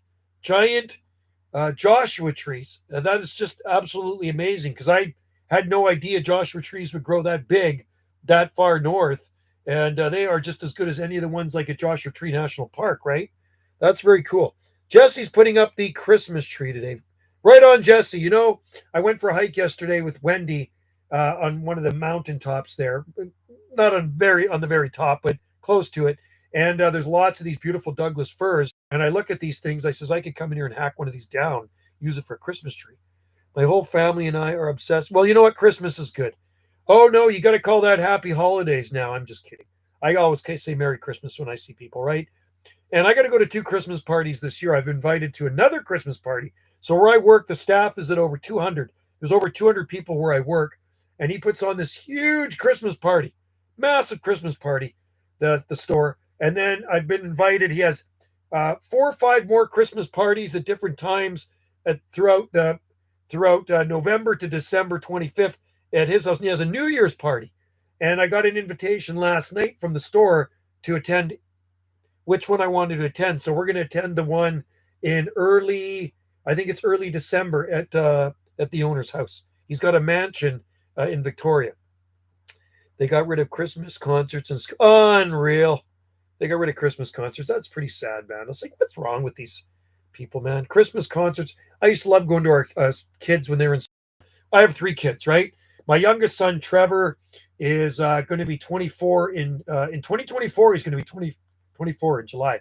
And that was the last one to graduate, 2018. And I used to love going to the kids' Christmas concerts. My daughter, Sammy's going to be 30 in April, beginning of April. And then my oldest son's going to be 33 man, that makes me feel freaking old. Ryan's going to be 33 in February. But yeah, we used to go to all their Christmas concerts, and they were fun, man. I used to love going to the kids' Christmas concerts. I miss that stuff. If you ever have kids, enjoy them while they're young, man. They grow up fast, but they're all doing well. I'm happy for them. They all live over on the Big Island. Do they garden? Sammy's probably more into it than the other two, than the boys. The boys, I don't think, are into gardening much. Gem State Tropics, thanks for joining in, Stephen, and thank you very much for the patron there. That's pretty nice for that donation. I really appreciate it, buddy. And let us know when you're coming up to visit the Gulf Islands, because we'll always be here. We took our house off the market. Wendy got sick and tired of people looking through the house. The real estate lady will phone you up and she says, we're coming to show your house on Tuesday. And Wendy says, no, you're not showing it on Tuesday. And she says, why not? Says, because we have accommodation guests here that pay to stay at our accommodation. So we can't just go in and show people around their room and stuff while they're there. Well, when's a good time? She said. And Wendy's funny. She says, well, there is no good time anymore because we're taking it off the market. She says, what? And so we took it off the market. So anyway, we took it off the market a month and a half ago. So our house, we tried. We had an offer. They offered us a pretty good chunk of change, but not good enough. Not what we were asking. So we said, no, we're not. And then we had some looky-loos. You get a lot of looky-loos, right? You get these guys that are just time wasters. One guy came back a second time. He came at the real estate. Then he came with me, and I showed him around the gardens and this and that. He wasn't interested in palm trees. I think he was the type of guy that probably bulldozed down the palm tree. And anyway, thanks, Gem State Tropics. Have a good one, buddy. And I said, well, he says, I'm really interested in this property. I really love it here, blah, blah, blah. And he liked the location. But I says, well, have you sold your house? First of all, the guy was from Ontario. And second of all, he hadn't even put his house for sale yet. So he was to me, just a time waster. And even Wendy said just a time waster. So it's off the market now. So I guess we're here to stay. And, I love our house. I think our house is a nice house. It's not nothing fancy, but it's a really nice house. It's very cozy. It's an island house, a Salt Spring Island house. And, but the gardens, that's what I would miss the most is our gardens. Atheist, and I still enjoy the Christmas. Right on. I think my daughter's an atheist too. And yeah, I think Sammy's an atheist. I don't know what I believe in. I mean, I'm sure there might be something when we die. I don't know. Or maybe maybe it's just all black and we just rot in the ground and earthworms go through us. I'm not too sure what goes on. I couldn't tell you. But to each his own, everybody can believe what they want. I believe in freedom of choice. I definitely want to have kids, lots of kids, because I'm the only child and oh yeah, get lots of kids. Tell my kids that. My daughter's got a boyfriend. My son's got girlfriends. My oldest son's been with a girl for probably 5 years. He's been married once to that girl from Texas. He was married to her for a couple of years. And then they got divorced because that didn't work out. He got married really young. He was like 20. And then even married too. I mean, that didn't work out because I don't know what went on there. I liked him. He was a nice guy. And so she's with another guy now, but no, they don't want kids. I'll probably never have grandkids. Wendy is my second marriage, and I'm Wendy's. I think I'm Wendy's third guy. God, how about that? Third time lucky. And she was with a couple of guys. The first guy she was married to for like 20 years or something. But used to a lot of that, you know what I mean? And that's not good. That really ruins a relationship. And then the second guy was a really bad guy. She was married to him for a couple of years, but he was like a raging evil alcoholic that was abusive. So she got out of that. I think the cops took that dude away.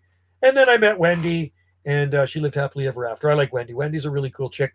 My first wife, Hillary, really beautiful lady, can never say anything bad about her. We were married for over 26 years. So we have the 3 kids with her. Wendy's got 2 kids with her first husband and none with the second guy, thank God. But her kids are grown up. Her son's going to be 40 in May, and her daughter just turned 37. So her kids are older, and they're good. They're good kids.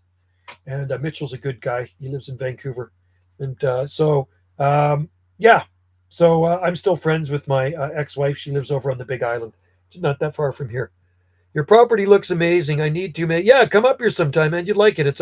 You have to see it in person, really. I mean, I don't know if they do it any justice, video of it. I mean, virtual's kind of cool, but you have to see it in person and actually, people come here and visit. I've had Palm Society and guys that are on the live streams here come in. Brian from Seattle came up here, and I took him down to see the Swampsonii palms, and he couldn't believe his eyes in our forest. When he's looking at the forest palms, he just couldn't believe how many palm trees there were in the forest. There are thousands of palm trees in our forest. And I just spread probably another 6,000 seed down there a month ago. So those seed are going to germinate in the spring, right? But I went to the far corner of the property and I spread more seed there. And it's funny when you're walking around, you'll see the odd trachycarpus in there that are growing pretty good.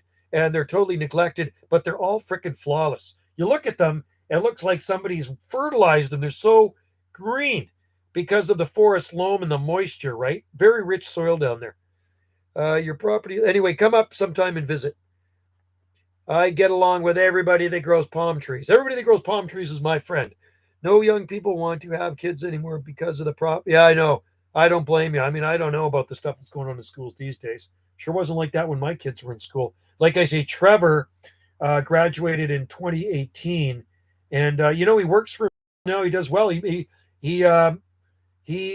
what does he do? He edits music videos for people, and he is he has music videos on spot. He makes music. He's a songwriter, and I don't know if any of you guys. I think Abstract Tom watches his YouTube videos. So my youngest son actually has a YouTube channel, and he's a music guy, right? So he writes his own music, and he's on Spotify or what else. But to make a music video, he'll spend like $600 or so to make these music videos. They're all edited and stuff, right? Gets a guy to film them for him. But he does pretty good. So he quit his daytime job to do just music. But anyway, I would miss the property. I really would. It's just like, it's sad to think, like, I think I would probably shed some tears if somebody came in here and bought this property, because every plant in this property, I can like tell you about it. They're like my kids, right? These plants are like my kids. Same with Wendy too. Wendy added so much to this property. So it was always lots of palm trees. But we actually dug out a bunch of palm trees at Wendy's property, which was south of Ganges, and brought more palm trees. And we left 2 palm trees at her place that were big. She had redwood. She had an amazing garden. Wendy had just under an acre, an amazing garden. She's an amazing gardener, but she had some big palm trees there too. I listen to your son's music on Apple Music. Oh, Apple Music. There we go. Yeah, so Blue Naughty, I think he calls himself. Blue, and it means something. I do too. Mention once he reminds me one of my favorite musicians. Yeah, he's pretty good. I mean, he's a nice guy too. Trevor is a nice kid. He's a very nice kid. So he's like I say, he's going to be 24, and if I just got out of his relationship, he was going out with Georgia for quite a few years, but now I don't know. He might be going out with somebody again. But super cool guy, and actually messaged me the other day. He wants to come out for a visit soon. So, and he only lives just across the waters, 20-minute ferry ride, and probably a 10-minute drive. So he's very close. He lives in Chemainus. Actually, I think he's living in the basement suite at my ex's place, right? So Blue Naughty is his channel, and I haven't seen his latest video. What's the name of his music? Hey, Jesse Barr, what is his channel? Is it Blue Naughty? I think it is. I got to find it. Hang on. Blue Naughty. Let me find it. I'll put a link for you. I'll put a link to his channel. I think it's Blue Naughty. I just got to find out how to spell it. Let's see.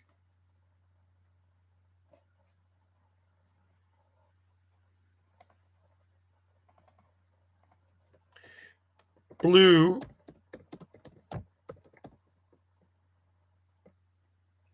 I don't know. I don't know if I'm spelling that right. Oh, there it is. There it is. Okay, I'll put the link on there. I actually did spell it wrong, but it came up right. Oh yeah, there we go. Thanks, Jesse. Yeah, there it is right there. I was going to do the same thing. Blue Naughty. It's what type of music is that, Jesse? I mean, I think he's good and everything, but that's not my kind of music. I'm listening to more hard rock and old stuff. But I think it's kind of hip hop or something, isn't it? Is it hip hop? Must be hip hop. So anyway, he does quite well because he gets paid for his music, right? That's the thing. So he likes doing it. he likes writing the music, and he's got a pretty good voice too. So he's having fun doing it. Put it that way. And it's funny. Wendy's daughter has a music too. Oh, you'd like her voice. Uh, let's just see. It's called. I'm gonna find it for you here. Let's just see. YouTube. I'm gonna find her channel, and you'll like her songs. Krista Grace. I hope I can find it.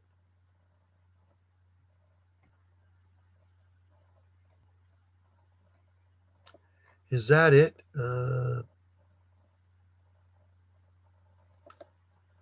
Krista Grace. Let's her songs are on there, but she's got videos too. Here you go. Live stream. Here's a link to Wendy's daughter's channel. She's the one that came in and brought me the tea. So she lives with us. Here's a link to one of her videos.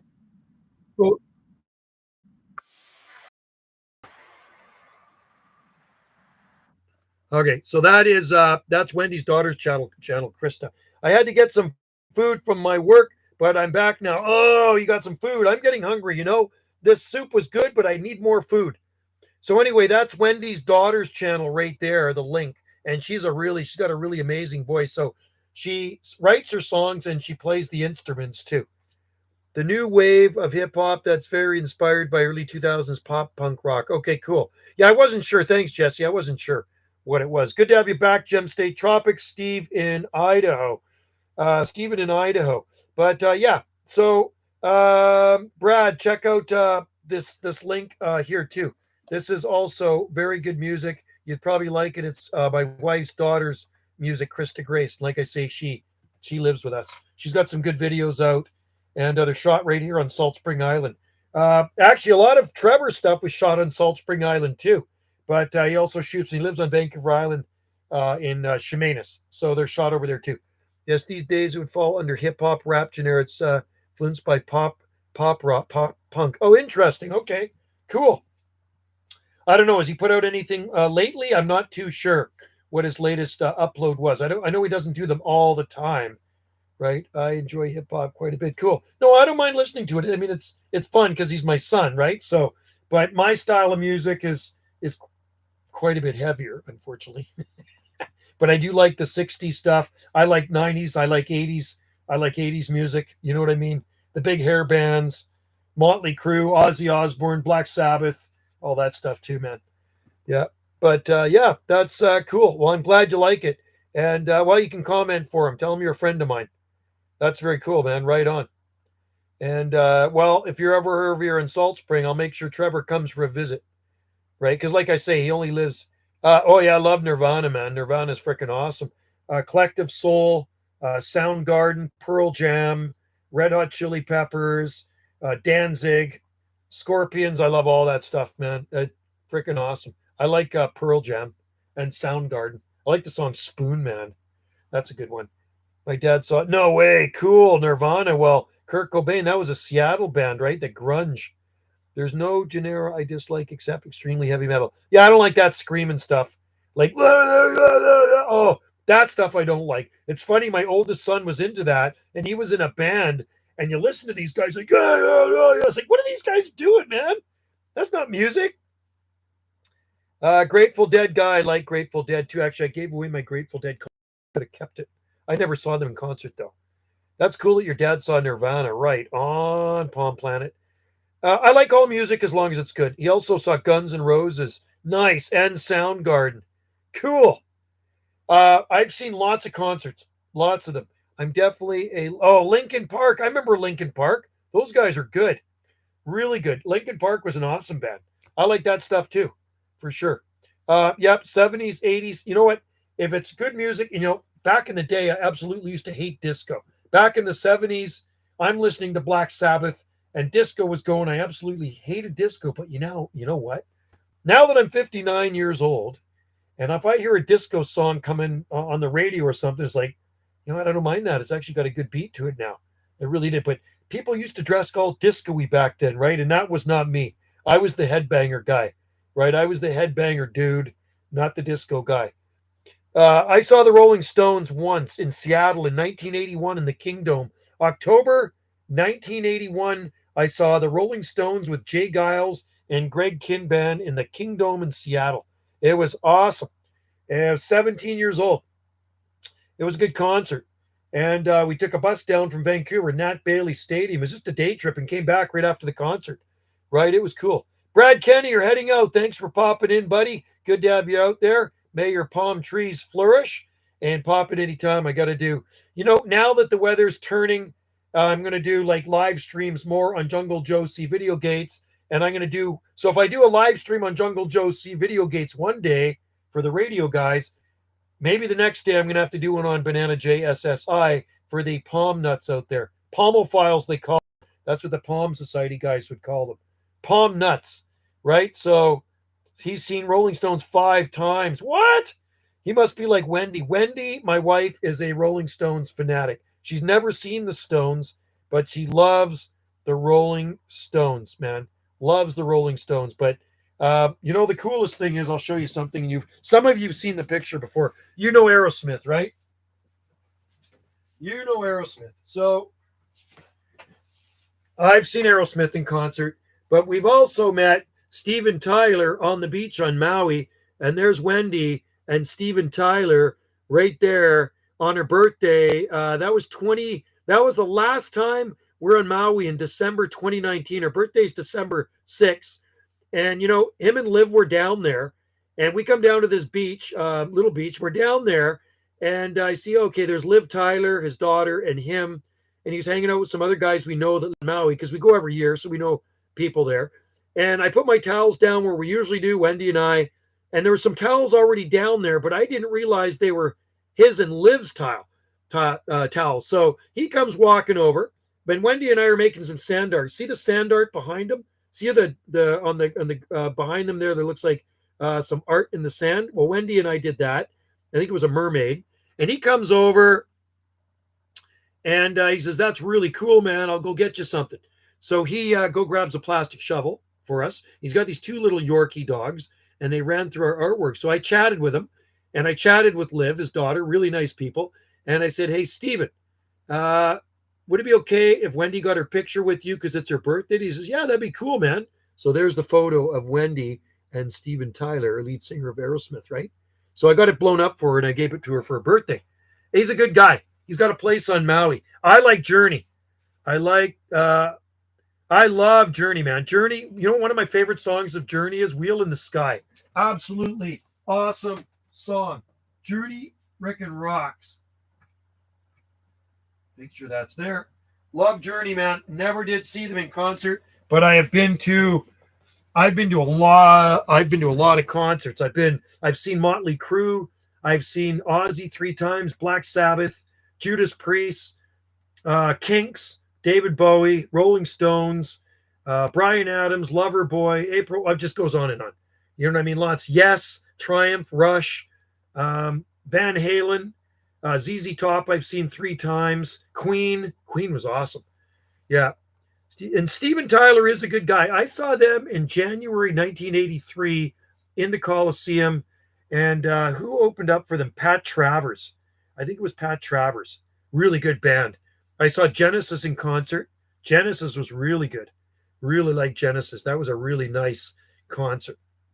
So I used to go a lot when I was younger.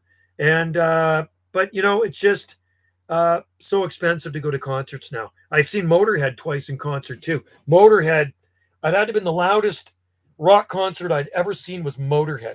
They completely kicked ASS in the arena. It was a small venue, and Crocus opened for them one time, and Fist.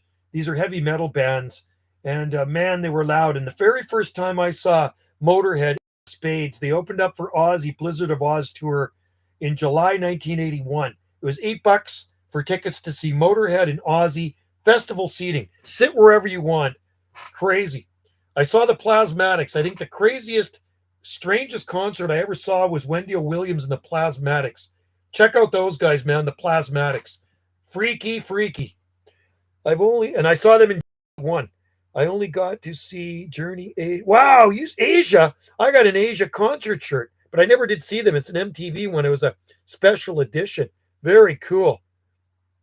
Kansas, I love. Dust in the Wind, totally awesome. See, those bands I love. But so many good bands are coming here this year. I discovered a local Boise band that plays soft rock, and they're very good. That is cool, Steven. Kansas. You've only got to see them. It's freaking great, man. I'd love to see Asia and Kansas. And Journey. Those are good bands. Dragon Force is coming to Boise. See them. I won't get to see them. Dragon Force. You're working, I bet, eh? Barely seen any concerts because all rap concerts get canceled here. Do they really? No. I went to Kenya. How do you say? I forget how you pronounce that. Which got canceled two different times. Kanye. I went to Lil Wayne, Drake, Choose Your Boy Jeezy canceled. I saw Willie Nelson in concert with his son Lucas Nelson in Maui. Week later, Steven Tyler was playing, but we had already left. Wendy was upset. Dragon Force is a power metal with amazing. Oh, cool! That I'd like to see. See, I like that stuff. Judas Priest, I've seen. They were really, really freaking heavy. Devo, I've seen Devo. It goes on and on. I'm just trying to think of how many bands I've seen in concert. A lot of bands I've seen in concert over the years. Brian Adams, he was good. Red Rider, Cheap Trick, Heart, Ted Nugent, Blue Oyster Cult, I've seen twice. Jay Giles, I've seen twice. Greg Kinn was really good. And they opened up for the Stones. Quarter Flash. I saw a bunch of bands in Southern California one year. New Year's Eve party, 1981, when it was turning over to 1982 at Knott's Berry Farm. We bought tickets, me and my buddy. I was 17. He was 19. We drove down there, and there were 17 bands playing. One of them was Quarter Flash. It was good. Really good show. Dragon Force's Power. BH, hi. BH, hello. Aloha. Aloha. So, yeah, the last concert I went to see was with Wendy, and it was DOA, Dead on Arrival, a punk rock band that'd been around for years, since the 70s. And yeah, good. They played here on Salt Spring. Heart was good too. I saw Heart in concert. Heart was great. Loved Heart, man. Outdoor Empire Stadium in Vancouver. And I was leaning on the stage, man. I was just a teenager. It was freaking sweet, sweet concert. Wendy's seen a lot of concerts in the 70s. BH, we are doing great today because we had a good day. We got a lot done in the garden. And that makes me happy, getting stuff done in the garden, getting some potted plants winterized, getting ready for the El Nino winter. Watch, I'm probably wasting my time. The winter's going to come and go really fast. Maybe it won't even get cold. Need to head out for the night, but thank you again. Stream, I'll be definitely make it up ASAP and head to buy a car. So say somewhere. Right on. Come up anytime you want. Borders are open. You don't have to go through any riffraff or red tape. It's business as usual. And it's very normal here on our island. We're not like the rest of Canada. If you ever make it to Salt Spring Island, it's very normal on our island. Yeah, there's a few people wearing face diapers, but that's their thing. But it's all back to normal. You know what I mean? So I need to head out and heat up pizza. Oh, I want pizza. Anyway, thanks, Stephen, for popping in. Gem State Tropics, Jesse Barr. And I'm getting hungry again. I mean, like I say, the soup was amazing, but it just doesn't fill me up. It's kind of like, when you eat Chinese food and like an hour later, you got to eat again. So last night we had a stir fry, vegetable stir fry. We put tofu in it, which is just okay. I'm not a tofu guy. But anyway, we made this healthy stir fry. And Wendy makes a really good Asian sauce. She puts in it oyster sauce and whatever. And miso. I think miso too. But it tastes very Asian. But the problem is, after you eat that stir fry, about an hour and a half later, I was like, oh, man, I'm getting hungry again, man. I need to eat. So, yeah, that's the way I feel right now with the soup. It just doesn't cut it. I got a big appetite. Is there any soup coming in? It's quiet. Channel 35, those are Australians coming in. But anyway, thanks for joining in, you guys. Join in anytime. Maybe I'll go for, I don't know, a couple hours. I'm enjoying this live stream. It's lots of fun. It's most people I've had in here in a while. Sometimes I'm reluctant to do it. It's like, where is everybody? But you know what? You could be working. Some of you guys are at school. maybe the time difference, maybe you guys are taking a nap or in bed. I don't know. So anyway, we'll go for it to a couple hours, and then I'm going to go inside and grab something to eat. I'm going to throw another chunk of wood on the Kanye. Jesse, Kanye. That's right. Sorry, buddy. I'm reading that now. It was. I'll tell you what type of soup it was. It was. We had some. We baked. Wendy's daughter baked some delicata squash. So we had these few delicata squash left over from the other night. So Wendy pureed it with garlic and zucchini and organic carrots. It was all organic and onions and I forget else that she put in there. And then made this really nice squash soup. Really good squash soup. And that garlic is strong, man. Organic. Everything was organic. It was really, really nice. So we try to eat as much organic as we can. Because I work at a grocery store and a good grocery store, Country Grocer is the best grocery store here. We have two grocery stores. One of them's Thrifty's Foods. Nothing against Thrifty's Foods, but Country Grocer is the best. They look after their employees. It's my retirement job, and I love it. And I get 30% off groceries. So when you get 30% off groceries, you tend to eat a lot better, right? So now you can actually afford organic produce, right? Because organic produce is expensive. It costs more money to eat good than it does to eat junk food. And that's really stupid. It's kind of ass backwards, isn't it? It should be more money to eat junk food and less to eat good. It's like they almost want us to get sick, right? Eat the crap and wear down your immunity and your health. But anyway, so we've been buying a lot of organic stuff. I've been working there. November 1st will be 1 year anniversary of my retirement job, Tuesday to Thursday, 6 a.m. in the morning till 12 at noon, which is absolutely freaking awesome. Most of the time I start at 6:05, so I'm off at 12:05. So anyway, it's a really good job. I like the people I work with too. Really nice people. So if you ever move to Salt Spring and you want a good job or retirement job, they're always hiring. Every time I look, there's more people working there. Country Grocer. Country Grocer is a chain of stores, grocery stores. So it'd be comparable to maybe a Safeway, and they're on southern Vancouver Island. I think there might be 10 of them. 10 of them around Victoria and southern Vancouver Island. And there's one here on Salt Spring Island. And it is good. They have an Instagram page. It's called Country Grocer. And it's a really good company to work for. The owner is the nicest guy. And he owns a lot of stuff. And I look after his lawn. I maintain his lawn at one of his houses. He has a house here too. So you could work there on a tourist visa. Country Grocer. I bet you could. Absolutely. Country Grocer is great.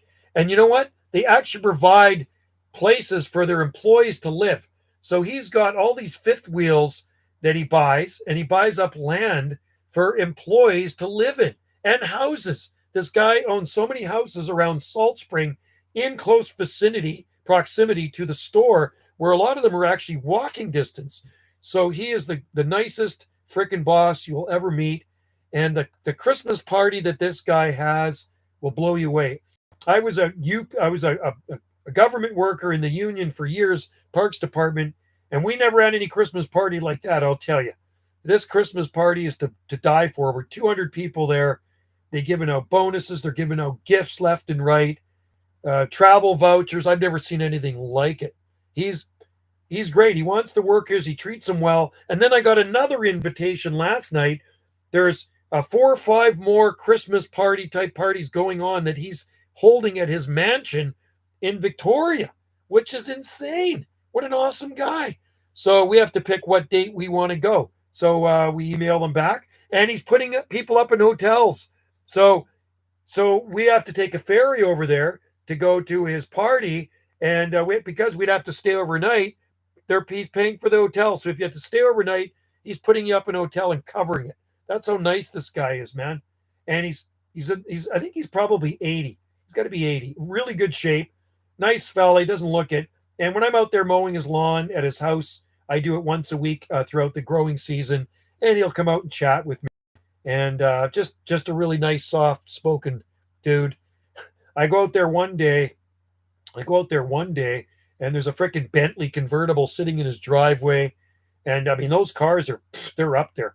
I think he owns a car lot over in Vancouver Island. He owns one of those as well. But those Bentleys are nice cars. 2-door convertible Bentley, brand new one. Just freaking sweet car. And usually there's Mercedes parked there, brand new Mercedes. It's got like a Model T, which is mint. One time there was a Porsche out there. He's always driving something different, right? But yeah, you could get a visa and work there, man. Be awesome.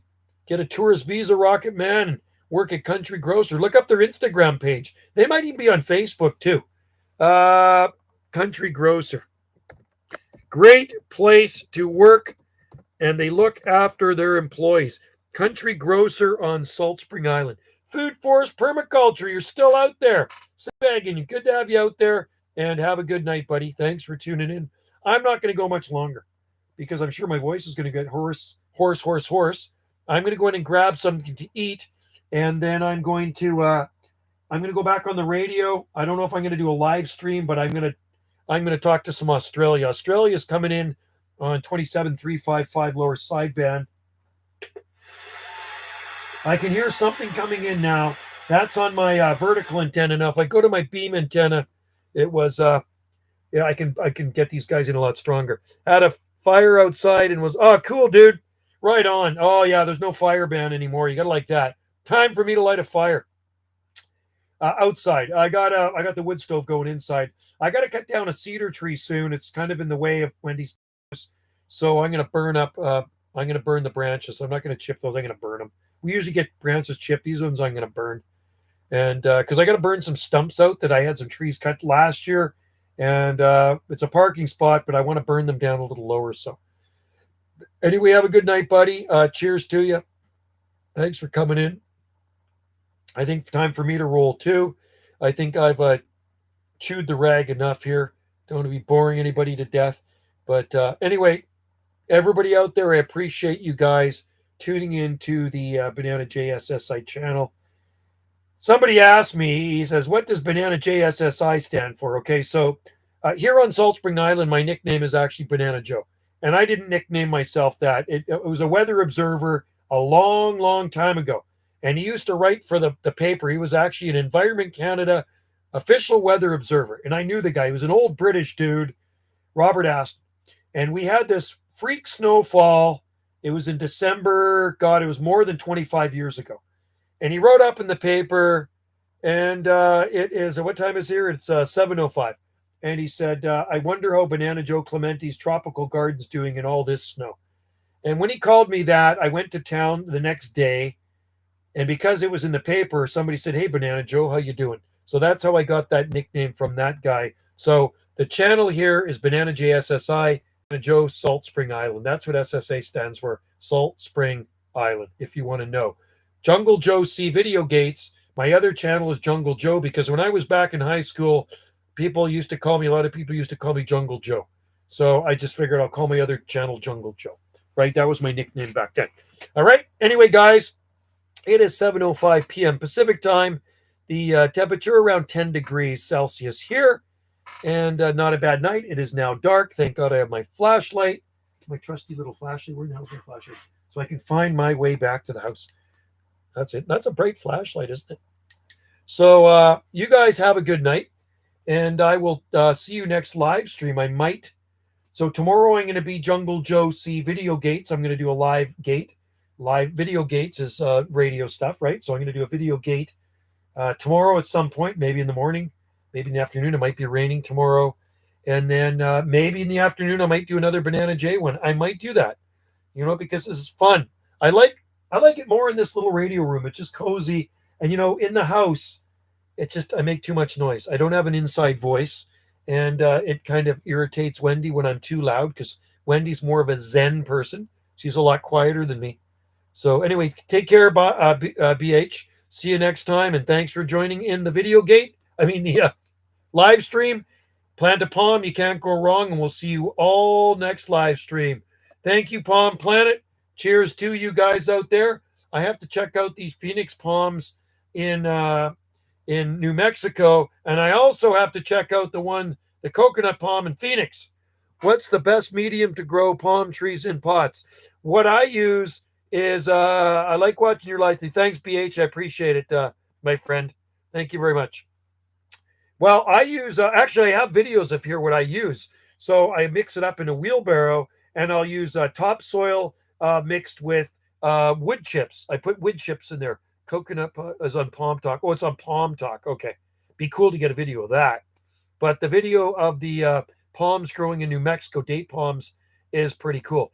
The one is still growing in on the West Coast on Vancouver Island in Tofino, and it is getting bigger and bigger. So that is probably more of a long-term area to grow CIDP. Cool. Thanks, Palm Planet. Love it, buddy. Thanks a lot, Alex. Phoenix is probably more long-term in Tofino on the west coast of Vancouver Island.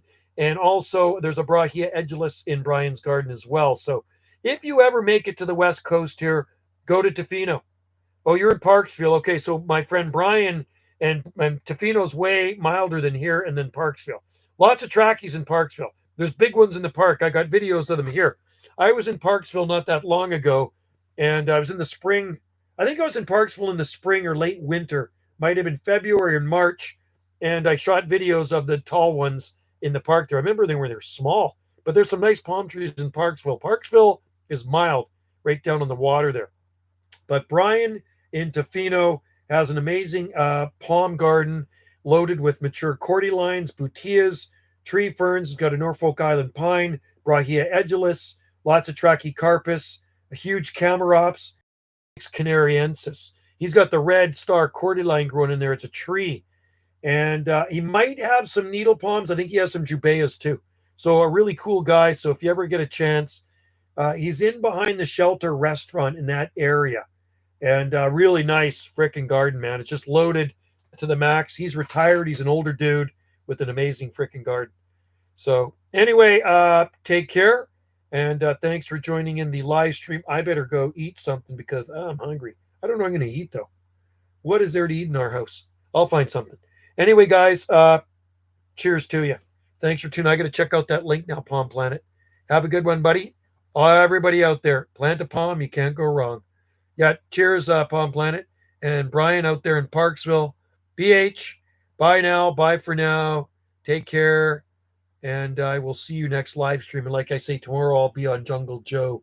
I'll be on my other YouTube channel, Jungle Joe C Video Gates, talking because I like to talk. I talk to the world. That's what we got to do.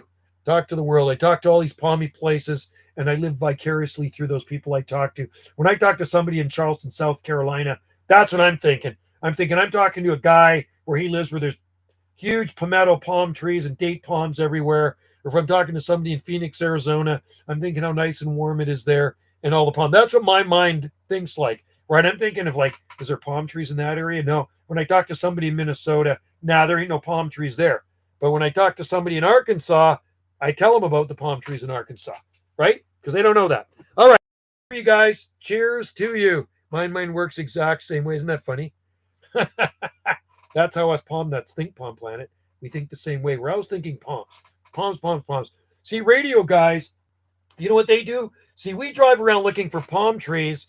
Radio guys look around for antennas on top of people's houses to see if there's radio operators like, oh, look at that Moonraker 6, or look at that IMAX 2000, or look at that Starduster, or that Ringo antenna, or that Yagi beam. That's the way radio guys look. They're always looking for antennas. Me, I'll look at antennas too, but I'm more looking at palm trees, because I can identify the antennas, but guys that are in the radios are looking and identifying the beams. Oh, that's a Moonraker 6 or that's a PDL2, right? But I'm looking at palms. Wow, look at there's a trackie or there's this. Small trackies, I don't care. But if I see a 30-foot trackie, that's more going to make my eyes bulge, right? Palms, and more palms. We got to like palms. Palms, we have palm oil running in our veins, right? Palm oil is running in our veins. You got to like that. I don't know if it's actually good for you to have palm oil. It's probably bad for the cholesterol, but good in the palm trees, right? And I don't know if you've ever eaten hearts of palm. Palm hearts are actually really good. But the sad thing about eating palm hearts, they have to kill those palm trees to get those palm hearts. And that's what I thought about when I was eating the yummy palm hearts one time. I go, these are really yummy, but what about the palm tree, man? You actually got to kill the palm tree, right? Anyway, cheers to you guys. Have a good one. We'll see you next live stream. I totally appreciate it. I'm going to go to 2:10. We're just about at 2 hours and 10 minutes. So it's been a pretty good one. Been a long live stream on Banana JSSI. Happy day out there. Enjoy your evening and have a better day tomorrow. I like those palm tree emojis. Palm Planet. Cheers to you. Bye for now.